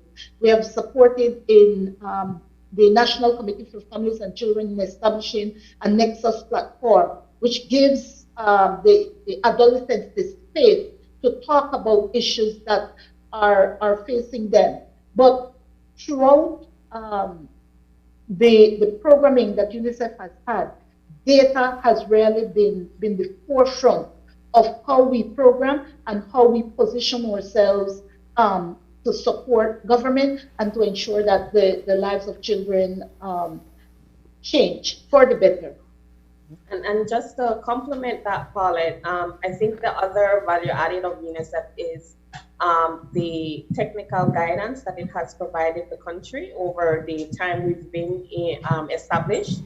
I can think of many very important moments in Belize's history where UNICEF was a part of shaping that the policies that were developed that eventually added to being a benefit to children. We can think of the first term of the National Plan of Action, which its successor is now the Children's Agenda. We can think of the ECD strategy that was a multi-sectorial strategy between the Ministry of Health, the Ministry of Human Development, the Ministry of Education. So there you saw UNICEF in a role of a convener, being able to bring the necessary players to the table and to help facilitate important conversations, particularly about how we work together to advance the children's agenda. We were also very pivotal in the formation of the National Committee for Families and Children, which is now fully established as Belize's primary local advocate for children. We were also very instrumental in a lot of the introduction of the concept of children having a voice. So we've supported over the years a lot of the, I remember the children's election, which stands out to me, which was a pivotal moment where you saw, hey, children can have an important role to play in telling us how well we're doing in helping them to have a good life in Belize. That was in 1998. So long before, this became a thing, UNICEF was at the fore saying, it's the right of a child to be involved in these kinds of conversations. And they told us education at that time was their most important right. So I think for me, what makes UNICEF what it is the fact that you are able to substantially influence how children live in terms of the education they get about the Convention on the Rights of the Child and the rights that are supposed to be afforded to them, as well as the practical support to the government and national partners through whether it's developing a culture of data or improving the policy systems that shape the enabling environment that is needed for children. UNICEF has been at the fore of these conversations. So I think that's something we have to applaud. And they've done it consistently for the 75 years. And I agree with that, because remember that we also supported legislative change for children as it relates to the Children's and Family Act. Yes. The FACA. Yes. FACA, right. Families and Children's Act. Yes. Yeah. Yeah, and I also want to get Tina in the conversation as well. And perhaps you can talk a little bit about some of UNICEF's work on the ground, as you are an operations officer. So can you shed a little bit of light on the sort of groundwork that UNICEF does? All right, thank you, Galvin. Well, in terms of groundwork, as you can see, UNICEF has always been on the ground regardless of the type of emergency situation that we may face or the type of programming that we deliver on. So quite interestingly, I have been here since 2020. And so that is the year that you have seen a shift taken place in all the field work given COVID-19 context. And so in terms of operational functionality and logistics on the ground, we were still able to deliver for the children of Belize. As you can see, we had mobile migration clinics that took place all throughout this year, and it had launched late last year. And some of the work that is done on the ground, even in terms of the supplies and logistics context, which also is an operational pillar, we have been able to, support the Ministry of Health in terms of supplies that's needed for the COVID-19 and COVAX response. So in terms of mobilizing our resources, I could say that, UNICEF has made its presence out there. We, we do deliver, we do dedicate the time. We reach remote areas to be able to serve those who are the most vulnerable. And so I could attest that, work on the ground is continuous and it will not stop. So over to you, Paulette, if you needed to add any more on that end. But in terms of the logistics and operational work, it continues. Yes, because as we are unable to really program without the support of operations in terms of ensuring that logistical guidance is there, because sometimes as program we want to go, but we have to ensure that those policies and procedures are adhered to. But several initiatives on the ground, for example, in all 9 municipalities, we are working with those mayors and the municipality in ensuring that those municipalities are child-friendly. So at present, the 9 municipalities are really working towards the next certification in 2023, looking at where they have gone since the last certification in 2019 in terms of advancing the rights of children at local level. We have worked continuously with all sectors to ensure that water, sanitation, and hygiene remains critical, remains one of the areas that are kept, in focus, and especially now with COVID and the importance of hand washing. We have seen that many of the childhood diseases that is normally associated with poor hygiene have significantly reduced. That's in terms of diarrhea, in terms of the gastroenteritis. Those have significantly reduced because families, indirectly though, have been constantly washing their hands because of COVID. But that's one of the positive impacts as it relates to children. One of the negative I want to say in terms of the COVID response is because families, parents are reluctant, I want to say, to take their children to be fully immunized. And so while we look at COVID and say, okay, if we need to address COVID, which is present, we need to be mindful that children still need to have this childhood immunization to ensure that they survive, because we don't want to go back to where we're struggling with children's survival. Belize had one of the highest immunization rate at 95%. And recently, going to the fields, we know that this has been one of the areas that have been greatly impacted because of fear, because of I guess, the burden on the health system, that children are not meeting the vaccination schedule. So these are some of the things that we have been working on the ground. How do we ensure that vaccination is at the level that it should be in terms of COVID, but as well encouraging mothers to also take their children to be vaccinated. We have seen the importance of early childhood development, and so we're in situations where we don't have access to preschool. UNICEF has reached out in rural Toledo and in some parts of the cities outside to ensure that children still have this early childhood experience through what we call the roving caregivers. We have worked with the Ministry of Human Development to have safe spaces for children who come in conflict with the law. We have worked with the same human development too in PG to ensure that there is a child-friendly court so that children do not have to face their perpetrators, but it can be done through this sort of mechanism. Even before COVID, we were doing online conferencing and online access for children who come in contact with the law. So we have done that. We have supported the Ministry of National Security in ensuring that there are child-friendly spaces within the police force so that children are not in the same spaces as the adults if they're just being taken there because they're without a mask or they're outside of it for a few hours. So we have done a lot.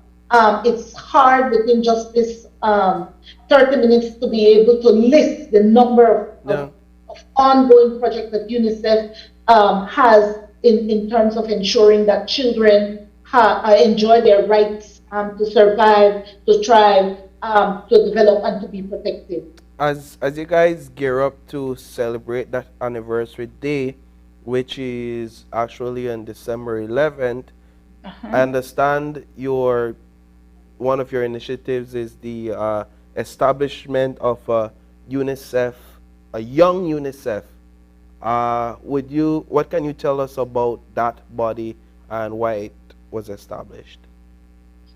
Well, Tina, that's Tina. Yeah. Over to me, but thank you.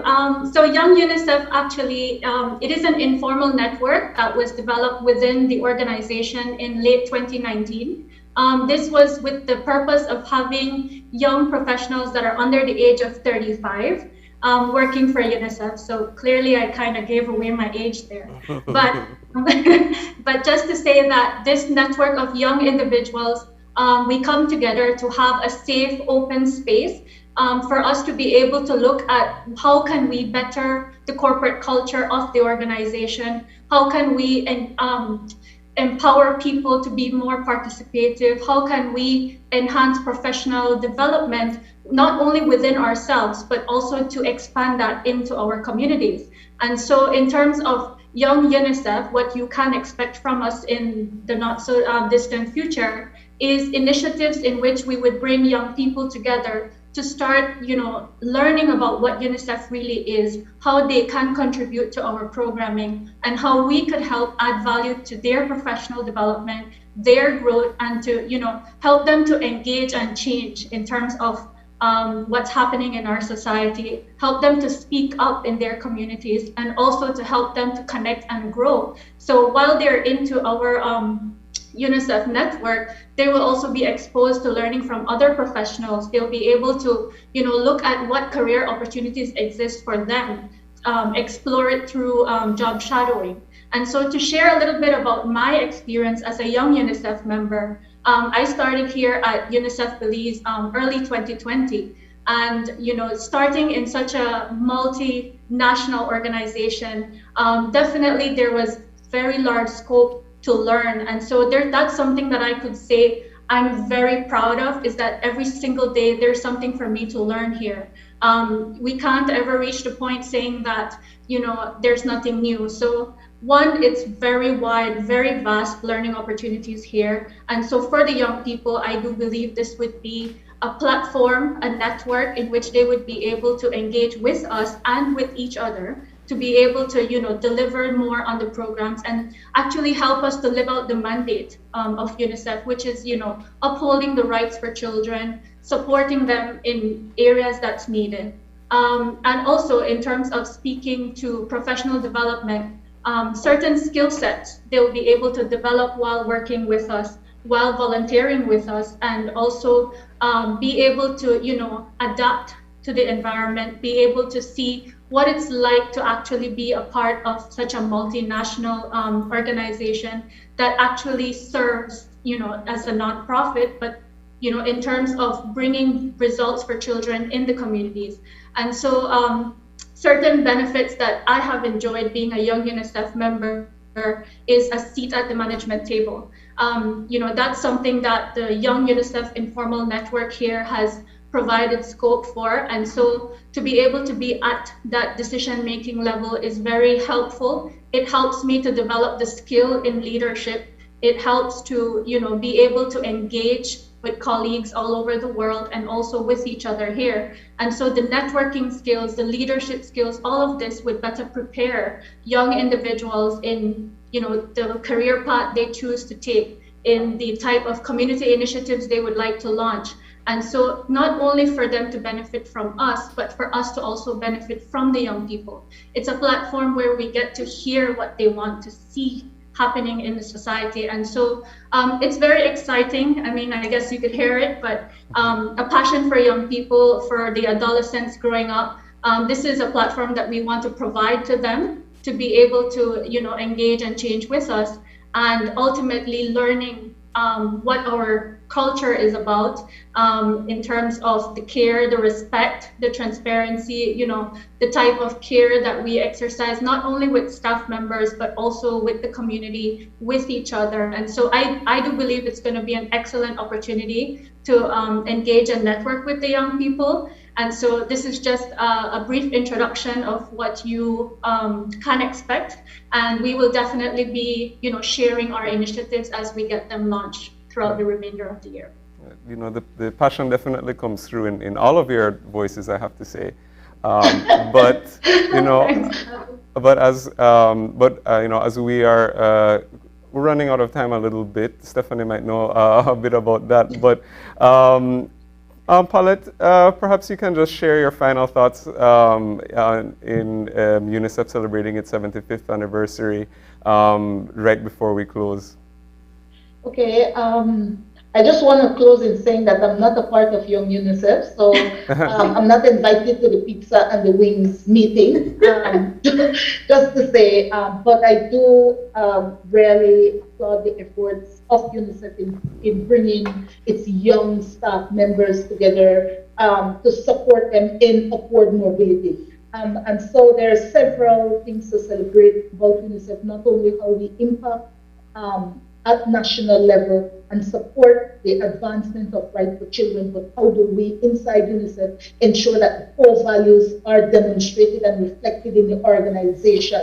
So we don't only talk about young people and adolescent participation, but we demonstrate that through what we do, because we know that the best way to model is to see it actually unfolding. And so I am happy about that. In terms of adolescent young people participation, and as a part of the 75th anniversary, one of the activities we are doing along with the Speaker of the House, the President of the Senate, NCFC, the Ministry of Youth, Sports, and e-governance, is, and who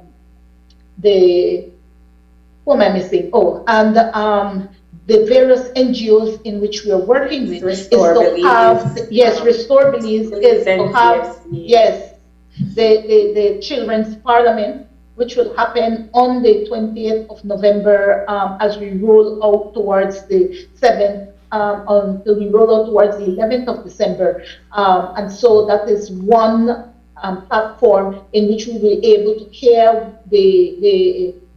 what the young people has to say in terms of the issues that they're facing. And it also provides a space for the decision makers to hear from the young people, from the next leaders of the country. So again, thank you for having us. And we hope to come back again between now and the 11th of December. It gives us enough opportunity to engage and talk about what we are doing and to bring this kind of excitement and energy to the country at large. For sure. And thank you too for joining us as well. We really do appreciate that. Thank you. And there you have it. That was UNICEF. They are celebrating their 75th anniversary, and we definitely wish them the best. But we do have to take another short break. And when we come back, we are going to be talking all about some handcrafted pottery. So please stay tuned, and we'll be right back.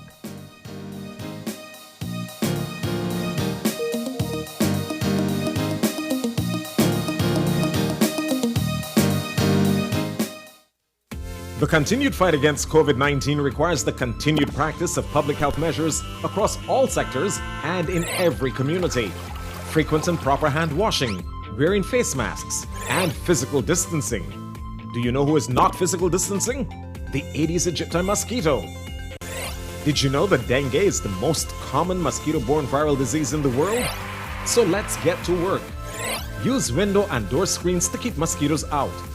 Change the water in vases and scrub inside surfaces to remove mosquito eggs. Avoid using saucers with potted plants to prevent collection of water. Securely cover water barrels and drums with mosquito netting and properly fitted covers. Scrub the inside walls of water barrels and drums with detergent 1 to 2 times per week. Walk around the outside of your home and remove or overturn containers that can collect water and become breeding sites. Mosquitoes only need a small amount of water to lay their eggs. Remove unwanted cans, bottles, buckets, or used tires. Other items still in use must be properly stored in covered areas to avoid water settling in them. Clean roof gutters and air conditioner trays. Debushing and removing tall grass from around your home or establishment is also key to reducing mosquito populations. Fight the bite and protect yourself and your family too from mosquito-borne diseases.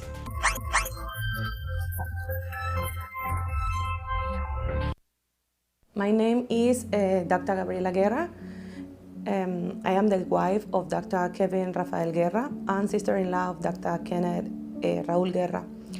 Both of them passed due to COVID complications on December of 2020. My husband was the first one lose this battle on December 12th, and 18 hours later, my brother-in-law Kenneth passed away also.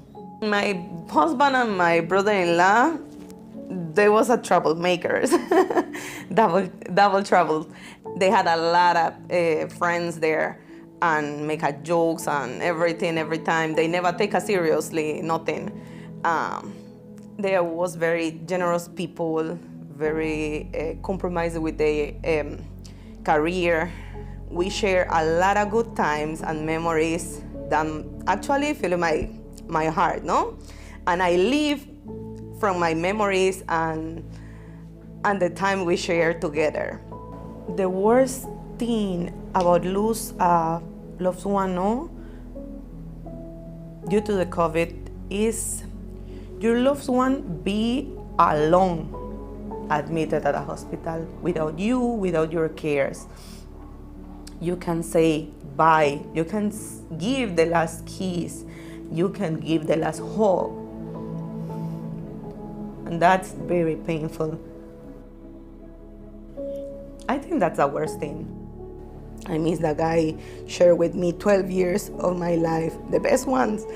I miss my son's father, the guy who played with my son every time and tried to teach football techniques to my son. For the ones maybe out there say the COVID not real, okay? Or pain. And the pain for everyone who lose a loved one. It's real, okay? The struggle is real. If my husband or my brother-in-law, they maybe at that time could have the opportunity to get the vaccine, they will not have a problems to say, I will get it, okay? I will get my vaccine. So if you have this opportunity, take it. I hope my testimony helped to change something in your mind. I'll probably take the best decision the next time when the doctor asks to you if you want to take your vaccine. If you don't want to do it for yourself, try to do it for your family, okay? To be safe, for your country.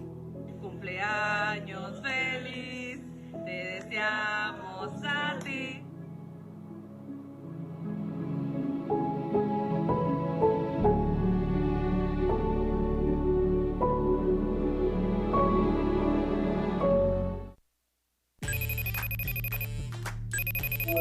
Hey son, how was your first day at sixth form? Really cool. It was great to see my friends, and I really love my teachers. I'm so happy to hear that. I'm sorry I wasn't there for your first day, but I'll be back from Corozal next week. It's okay, Dad. I can't wait to see you. Oh, and please remember, I still have some books I need to purchase. Ah, yes. Let me e-cash you that right now.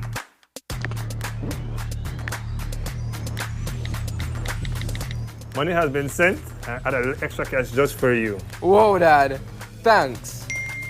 Got it. You're welcome, sir. Download the eCash app today and take your first step into a cashless lifestyle.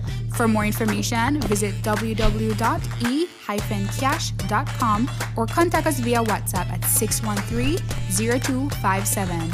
eCash, the future is here.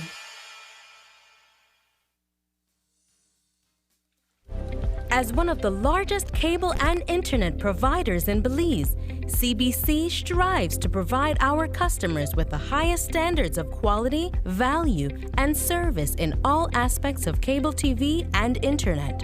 Monitoring our systems closely, our technicians combine creative planning and state-of-the-art technology with years of experience and training to develop and provide the most reliable and advanced cable and internet service to exceed your expectations. For CBC and our team of talented engineers, technicians, and customer service representatives, delivering less than the very best is never an option.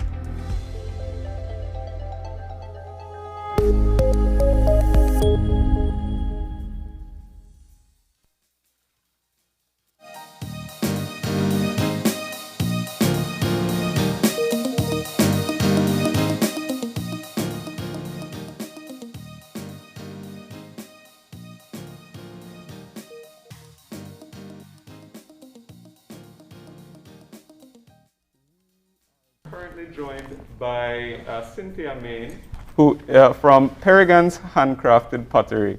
and we are going to be learning all about it. Cynthia, good morning. Good morning. And thank you for joining us and for too. beautifying our set a little bit. Now, Peregrine's Handcrafted Pottery. Let's talk about the beginning of the story. Okay. How did the idea come about, first of all? Okay, Peregrine's Handcrafted Potteries, it was an inspiration from God. Why I say an inspiration from God? Because during the COVID situation, you know, many people had lost jobs, right? And I have my 2 sons, they had lost their job. And I'm very spiritual. I pray, I spend time with God. I ask him to direct, you know, a way out that my family could stay together, because we are very gifted. You know, in this COVID time, many of us feel like we need to be working for people, but honestly, in this COVID time, many people start to be less independent and more depending upon God, because God direct and open doors for them.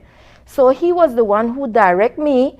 You know, I saw an inspiration, and with that inspiration, you know, I felt that presence of the Holy Spirit come over me, and I said, you know what, God, thank you so much for opening that endeavor for me. And this was what, you know, I started to save by little. And I said, you know what, I think December is a good time to do something. And I started with the flowers pots. So I bring my children them, and I tell them, you know, I'm going to take a little money and I'm going to turn over. This Peregrines is basically from cement and cloth, right? It's from cement and cloth. And with the cement and cloth, man, the creativity that God has placed in me, it brings out very unique and beautiful stuff to beautify your home.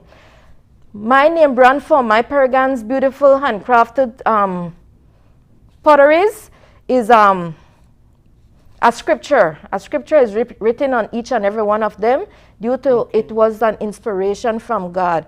So if people would purchase one of these and they would look up these scripture, they would find comfort to their home, and it will warm their heart when they see the meaning of these scriptures. Let's start with that large one you have in front of you. It looks heavy, but in actuality it's really light. You're saying that is made from cloth. Yes. Can you explain, if you don't mind, the process into making that? Sure, no problem. This is made from cement and cloth, right? And I will say cement and cloth again, with one man's garbage is another man's treasure, because I would take probably like a disposable container, you know, probably that was used to make a set cake in. So I would take the disposable container, put it over something that would balance it. I would mix my cement. I would apply my piece of cloth in there and mix it up, put it over it, and so it created that shape that this have. Now these fruits that are marked up here, these were handcrafted. You know, I fixed the cement and I designed each and every fruit on top of it. And these are artificial, so I just show more or less that you can use the artificial fruit as a display, because this is a fruit bowl.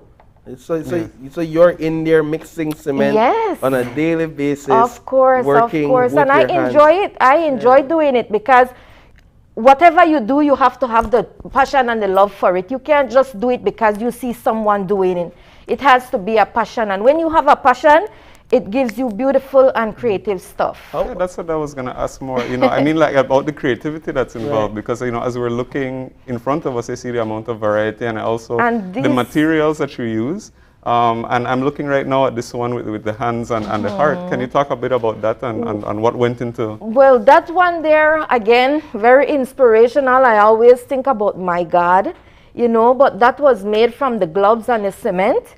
And you would understand what the back of this is that give me that stand to be able to put the bouquet of flowers in there. Those are toilet paper rolls. Wow. Yep, toilet paper rolls with cement and cloth again. And you know, sometimes like people might say, you know, cement and cloth, toilet paper roll, they might seem like, man, those are like, you know, nothing that is of some sort. But to be honest with you, I'm here speaking about what my products are made up of, whilst people might buy from abroad, but honestly, Their stuff are made up of from the same quality, but just that they don't see it. But I am here representing, you know, in life, what my stuff are made up of. Right. How much of it was trial and error for you to get to where you are? Man, I'll be honest with you, because this was a gifted inspiration, to be honest. I haven't find where I have to destroy a piece of my work and start over. Just the other day, someone on my Dare to Dream Big program that I am in, the lady had asked me the same thing, if I had trials and error. And even on my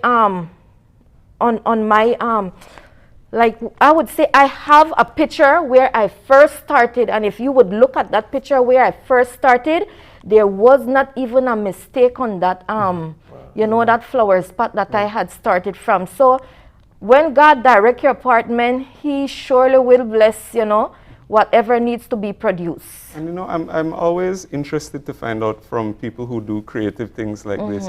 When you start a project, do you have like a clear vision in your mind of what you want to make, Of or course. do you, or is it something that you keep, that develops as you go along? Most definitely, indeed, yes, you will have a vision of something that you want to make, but sometime you would see something else in that vision. And whatever one you seems more suitable or more easier, you would go after that one. Now, how the pieces you create, do people reach out to you and request a specific design or a type, or is it that you sell what it is you have on Yes, display? they are custom made, because like this right here in my WhatsApp, a customer reached out to me and show me a significant of a candle warmer where they had purchased from the store or so forth, and asked me if I could have brought it to reality.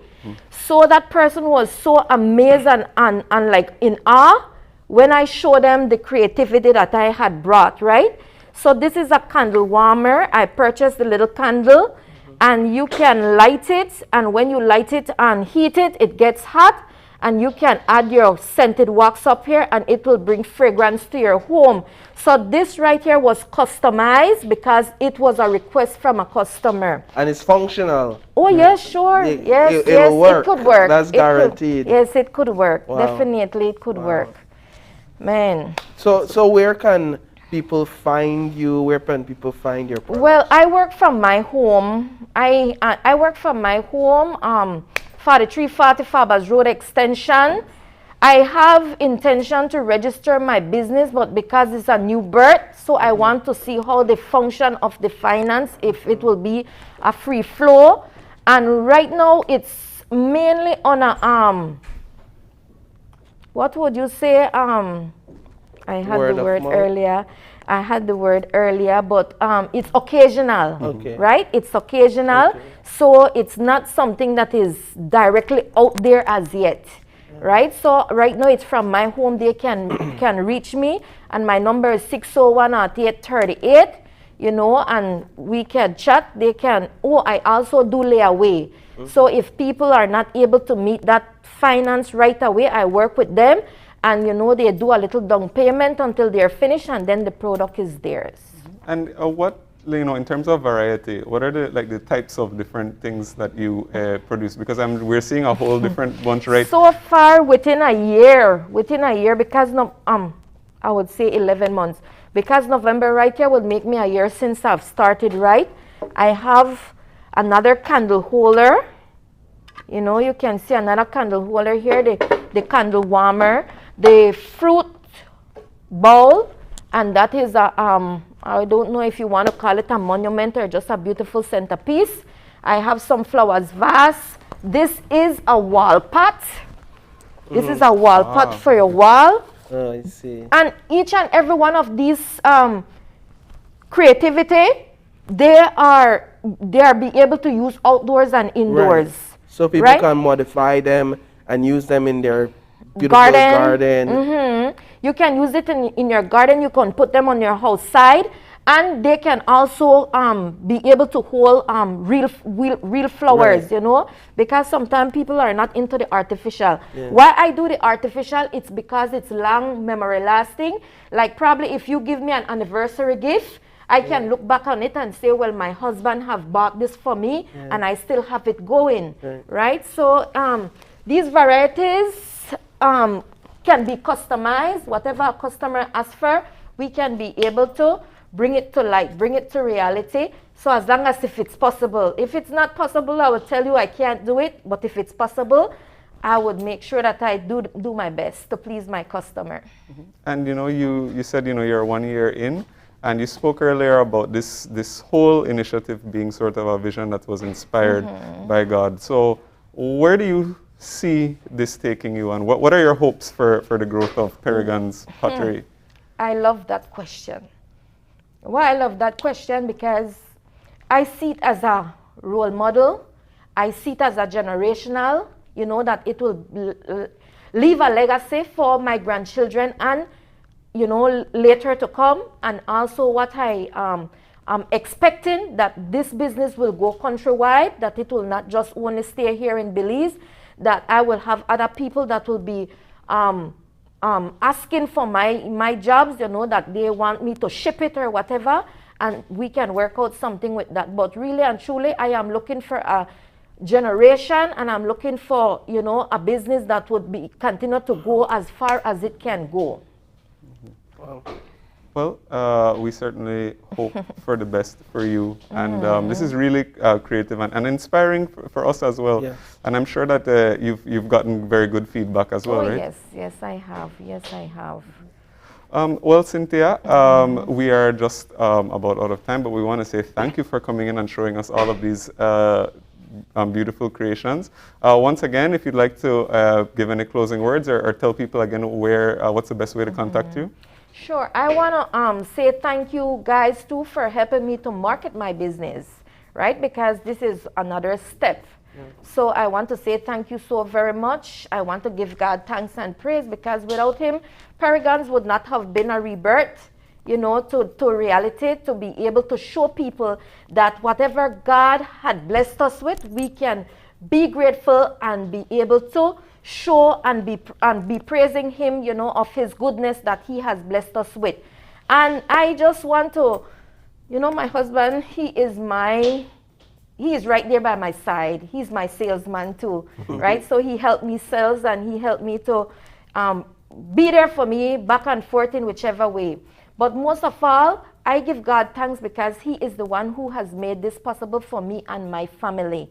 And viewers out there, I want to say each and every one of us have a gifted talent. Build a relationship with God. Speak to him and ask him to bring out that gifted talent. We were not made to be working for people, but we are made to be able to be creative, be able to help ourselves with the help of God. So I just want to leave that there. Well, that's a really great note to end on, a really high note. So thank you so much, Cynthia. Thank you too. Right. And with that, we're going to be taking a short break. And when we come back, we're going to be having our wrap-up. And I'm going to be talking a little bit about our Trending Tuesday. So please stay tuned, and we'll be right back.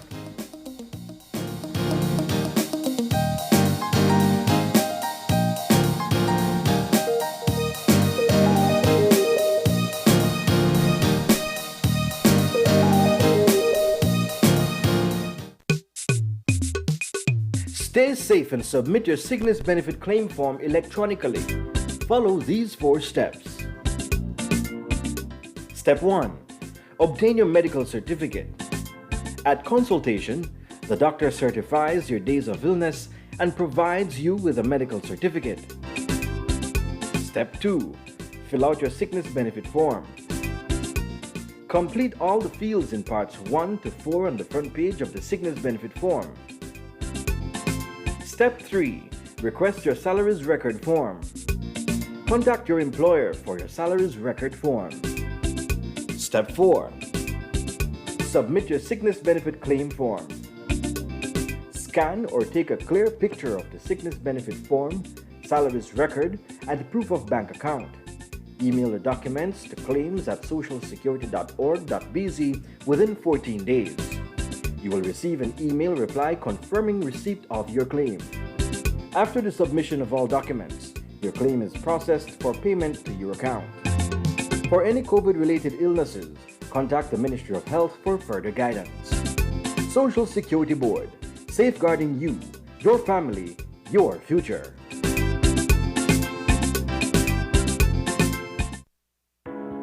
Imagine going through your entire day without the burden and risk of carrying cash on you. Belize's shift to digital wallets has begun with eCash. We can now skip the cash when collecting money or paying for our essentials, all while using a fast, easy, and secure platform.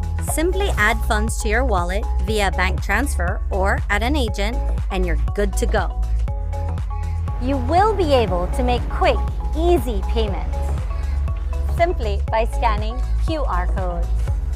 And best of all, it all happens just like that. Payments are as easy as clicking a link online or scanning a QR code. Download the eCash app from the Google Play and Apple App Store today and take your first step into a cashless lifestyle. The future is here with eCash. For more information, visit www.e-cash.com or contact us via WhatsApp at 613-0257 to find out more. It's a fact that your credit lasts longer when using Smart. During these times, we're all trying to find ways to cut costs and save the little resources we have. With Smart, it's easy to do that. It's a fact that with Smart, your credit lasts longer. You can call Smart to Smart and Smart to Digi using your promo credit, while with the other guy, you can only call OnNet, Digi, or BTL numbers. What does this mean? You get to call any national number using your promo credit. Your promo credit is free, so that call is also free. Know your facts. Don't be tricked by the other guy. Be smart and save your dollars.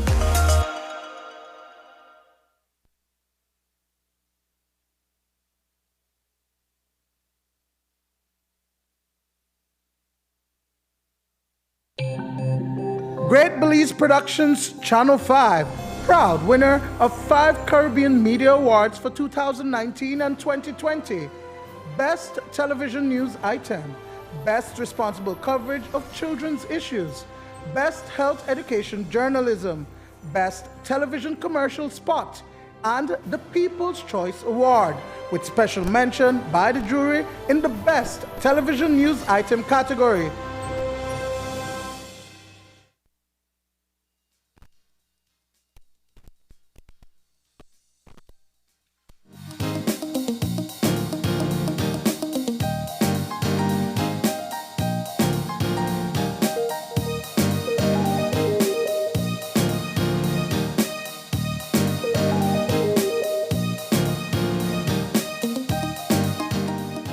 And we're back. And if you're joining us right now, we are just talking about some trending topics. It is Trending Talks Tuesday, and this is where we like to talk a little bit about what has been the buzz on social media, both internationally and locally. And we'll be talking about what has been trending on social media.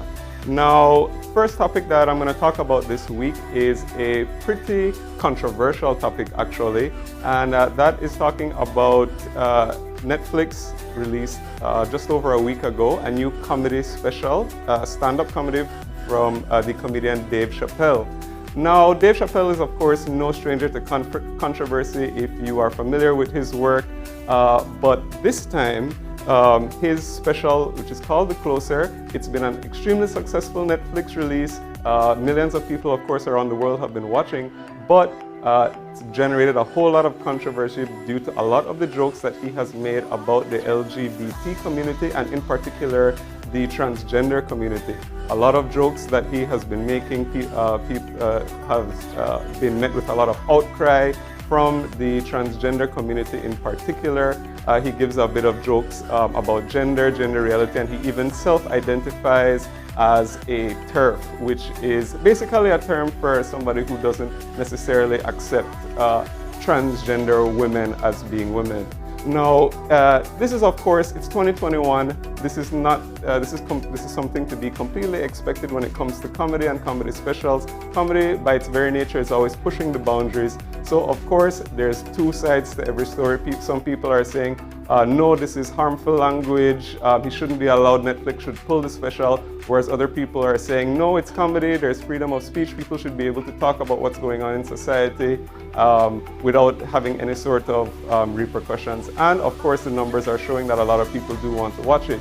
Now, of course, at Netflix itself, this has also generated some controversy with some employees who have been talking about protesting, and we know that Netflix has also suspended certain employees for, who have publicly commented on this issue.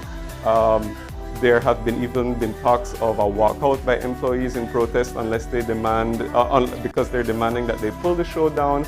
But the CEO of Netflix has been steadfast. He said on more than one occasion since last week that they're not going to pull it, that they believe that everybody should be given a voice on a platform. But it's certainly very controversial. I watched the special, could definitely understand why some people would have a problem with it. But, you know, let us know your thoughts on it. And, you know, if you did watch the show, did you find it funny? And you can also talk and weigh in on what you think about the issue of comedy making fun of people. Some people say you shouldn't make fun of people who are experiencing discrimination. Some people say, well, it's in the public conversation, so it's fair game. But let us know your thoughts on the Dave Chappelle special. Still generating a whole lot of controversy, especially in the US. Now, another event which took place recently that had generated a lot of buzz on social media, it was Cardi B's birthday recently. Of course, Cardi B is a female rapper, and she decided to celebrate a dance hall themed party. Now, I definitely wish I was there. We're seeing some of the looks, and there we've got Cardi B with Spice. I'm a big fan of Spice as well. We've got Shensia, she went to the party as well. So it was, of course, a theme of Jamaican dancehall. We know that it was right. There's Lizzo, she also generated some controversy for wearing a fully see-through, transparent dress. Of course, this was making a lot of looks, but we're seeing a lot of the great dancehall inspired looks because of the theme, so they took it back to basics. So we're seeing some dancehall queen. There's Ding Dong, he also performed some of his hits. So we had some Jamaican and US celebrities taking part in the party, taking part in the bashment. I know it looked like a whole lot of fun. But that of course made a whole lot of waves here too, because you know, we like to enjoy dancehall here too. So Cardi B was kind of partying similarly to how we do in Jamaica, in the Caribbean, sorry. And we know that Cardi B herself has some Caribbean ancestry, being that she is part Trinidadian as well as Puerto Rican, which is also in the Caribbean. But there's some of the dancehall inspired looks. There's Offset, her husband, and it looked like a great time, and it was generating a lot of buzz on social media. I would have liked to be there. Looks like it was going to be super fun. And the last topic which we are going to talk about, which I'm sure if you had any form of social media over the past week, you saw a lot of red flags popping up. And that was a huge trend and a huge meme that was going on last week. It started on Twitter, talking about what are red flags in relationships. And then it just blew up and exploded from there, and we see all kinds of different tweets, Facebook posts from people talking, and I was laughing a whole lot. I was laughing at a whole lot, and because it applies, as we were talking about, even the people from the classical music community were saying, you know, I'm not a fan of Beethoven, that's a red flag. Non-Caribbean trying to tell people about their culture as well, huge red flag. This one that my cousin made, there's a local tweet coming. We know we won't get into that. And I see this was one of my favorite ones that was talking about how everybody knows about the red flags, but they're still getting played. But of course, we got a whole lot up. And Paul, did you join in on the trend? I joined in on the trend. I got to tell you that I couldn't resist this one. This was one of the funnier ones, one of my favorite ones. Just Belizeans can be very hilarious. It can be very creative, and we love to jump on trends. One of my red flags. Let me ask you, what was one of the red flags? Did you join in on the trend? You know, the thing is that was funny for me is that I was looking and I kept thinking to myself, like, what would be a red flag for me? Yeah. But what I kept thinking though was before that was that like, is that, you know, a lot of people are posting these as red flags, but I'm saying that this doesn't look like what people have avoided. So Yeah. I'm always wondering. So I was wondering to myself, and I'm like, well, so I'm like, so I couldn't think of what my personal one would have been. But I certainly laughed at a whole lot of them. I did laugh as well. I won't say. I liked some of the local ones too. Yeah. I think we got some from some local businesses. I know Tropic Air jumped in on the trend, among others. But that was super funny. I was laughing all day. I'm on Twitter, I'm on Facebook, so I was looking at all of that. Yeah, it was quite hilarious, and it was good for the time it lasted, because with all trends, they eventually died down. I know that one. This one's kind of over, but I definitely wanted to touch on this a little bit, just because it was such a huge trend. It was. But that is Trending Talks Tuesday. I just wanted to talk to you a little bit briefly about what's been going on social media. If you have some ideas and you want us to talk about it, please let us know on Open Your Eyes. You can also tweet me, send me an Instagram message, everything that if you want to see on the show as well, and we'll try to get that up there for you. But we do got to wrap up our show, so we want to say thanks to all our guests. We had a bunch of great conversations this morning. Indeed, we want to thank the Leader of the Opposition, Honorable Patrick Farber, for being on the show this morning and for engaging us in conversations that has to do with the growth of the party itself, that has to do with national issues as well. And so that was definitely a very interesting conversation to have with him. Absolutely. And we want to say thank you to the representatives from UNICEF, as well as Cynthia Main, who was talking all about Peregrina's beautiful creative pottery. That was a great note to end the show on as well, so positive. But that is just about all the time we have for today. So if you want to contact us, you can send us an email at oye@channel5belize.com. You can find us on Facebook at Open Your Eyes BZ and on Instagram at OYEBelize. But until then, do remember to tune in tomorrow morning at 6:30 when you open your eyes. And start your morning right. But until then, keep your mind, your eyes, and your heart open. We'll see you soon. Enjoy your day, Belize. Thank you.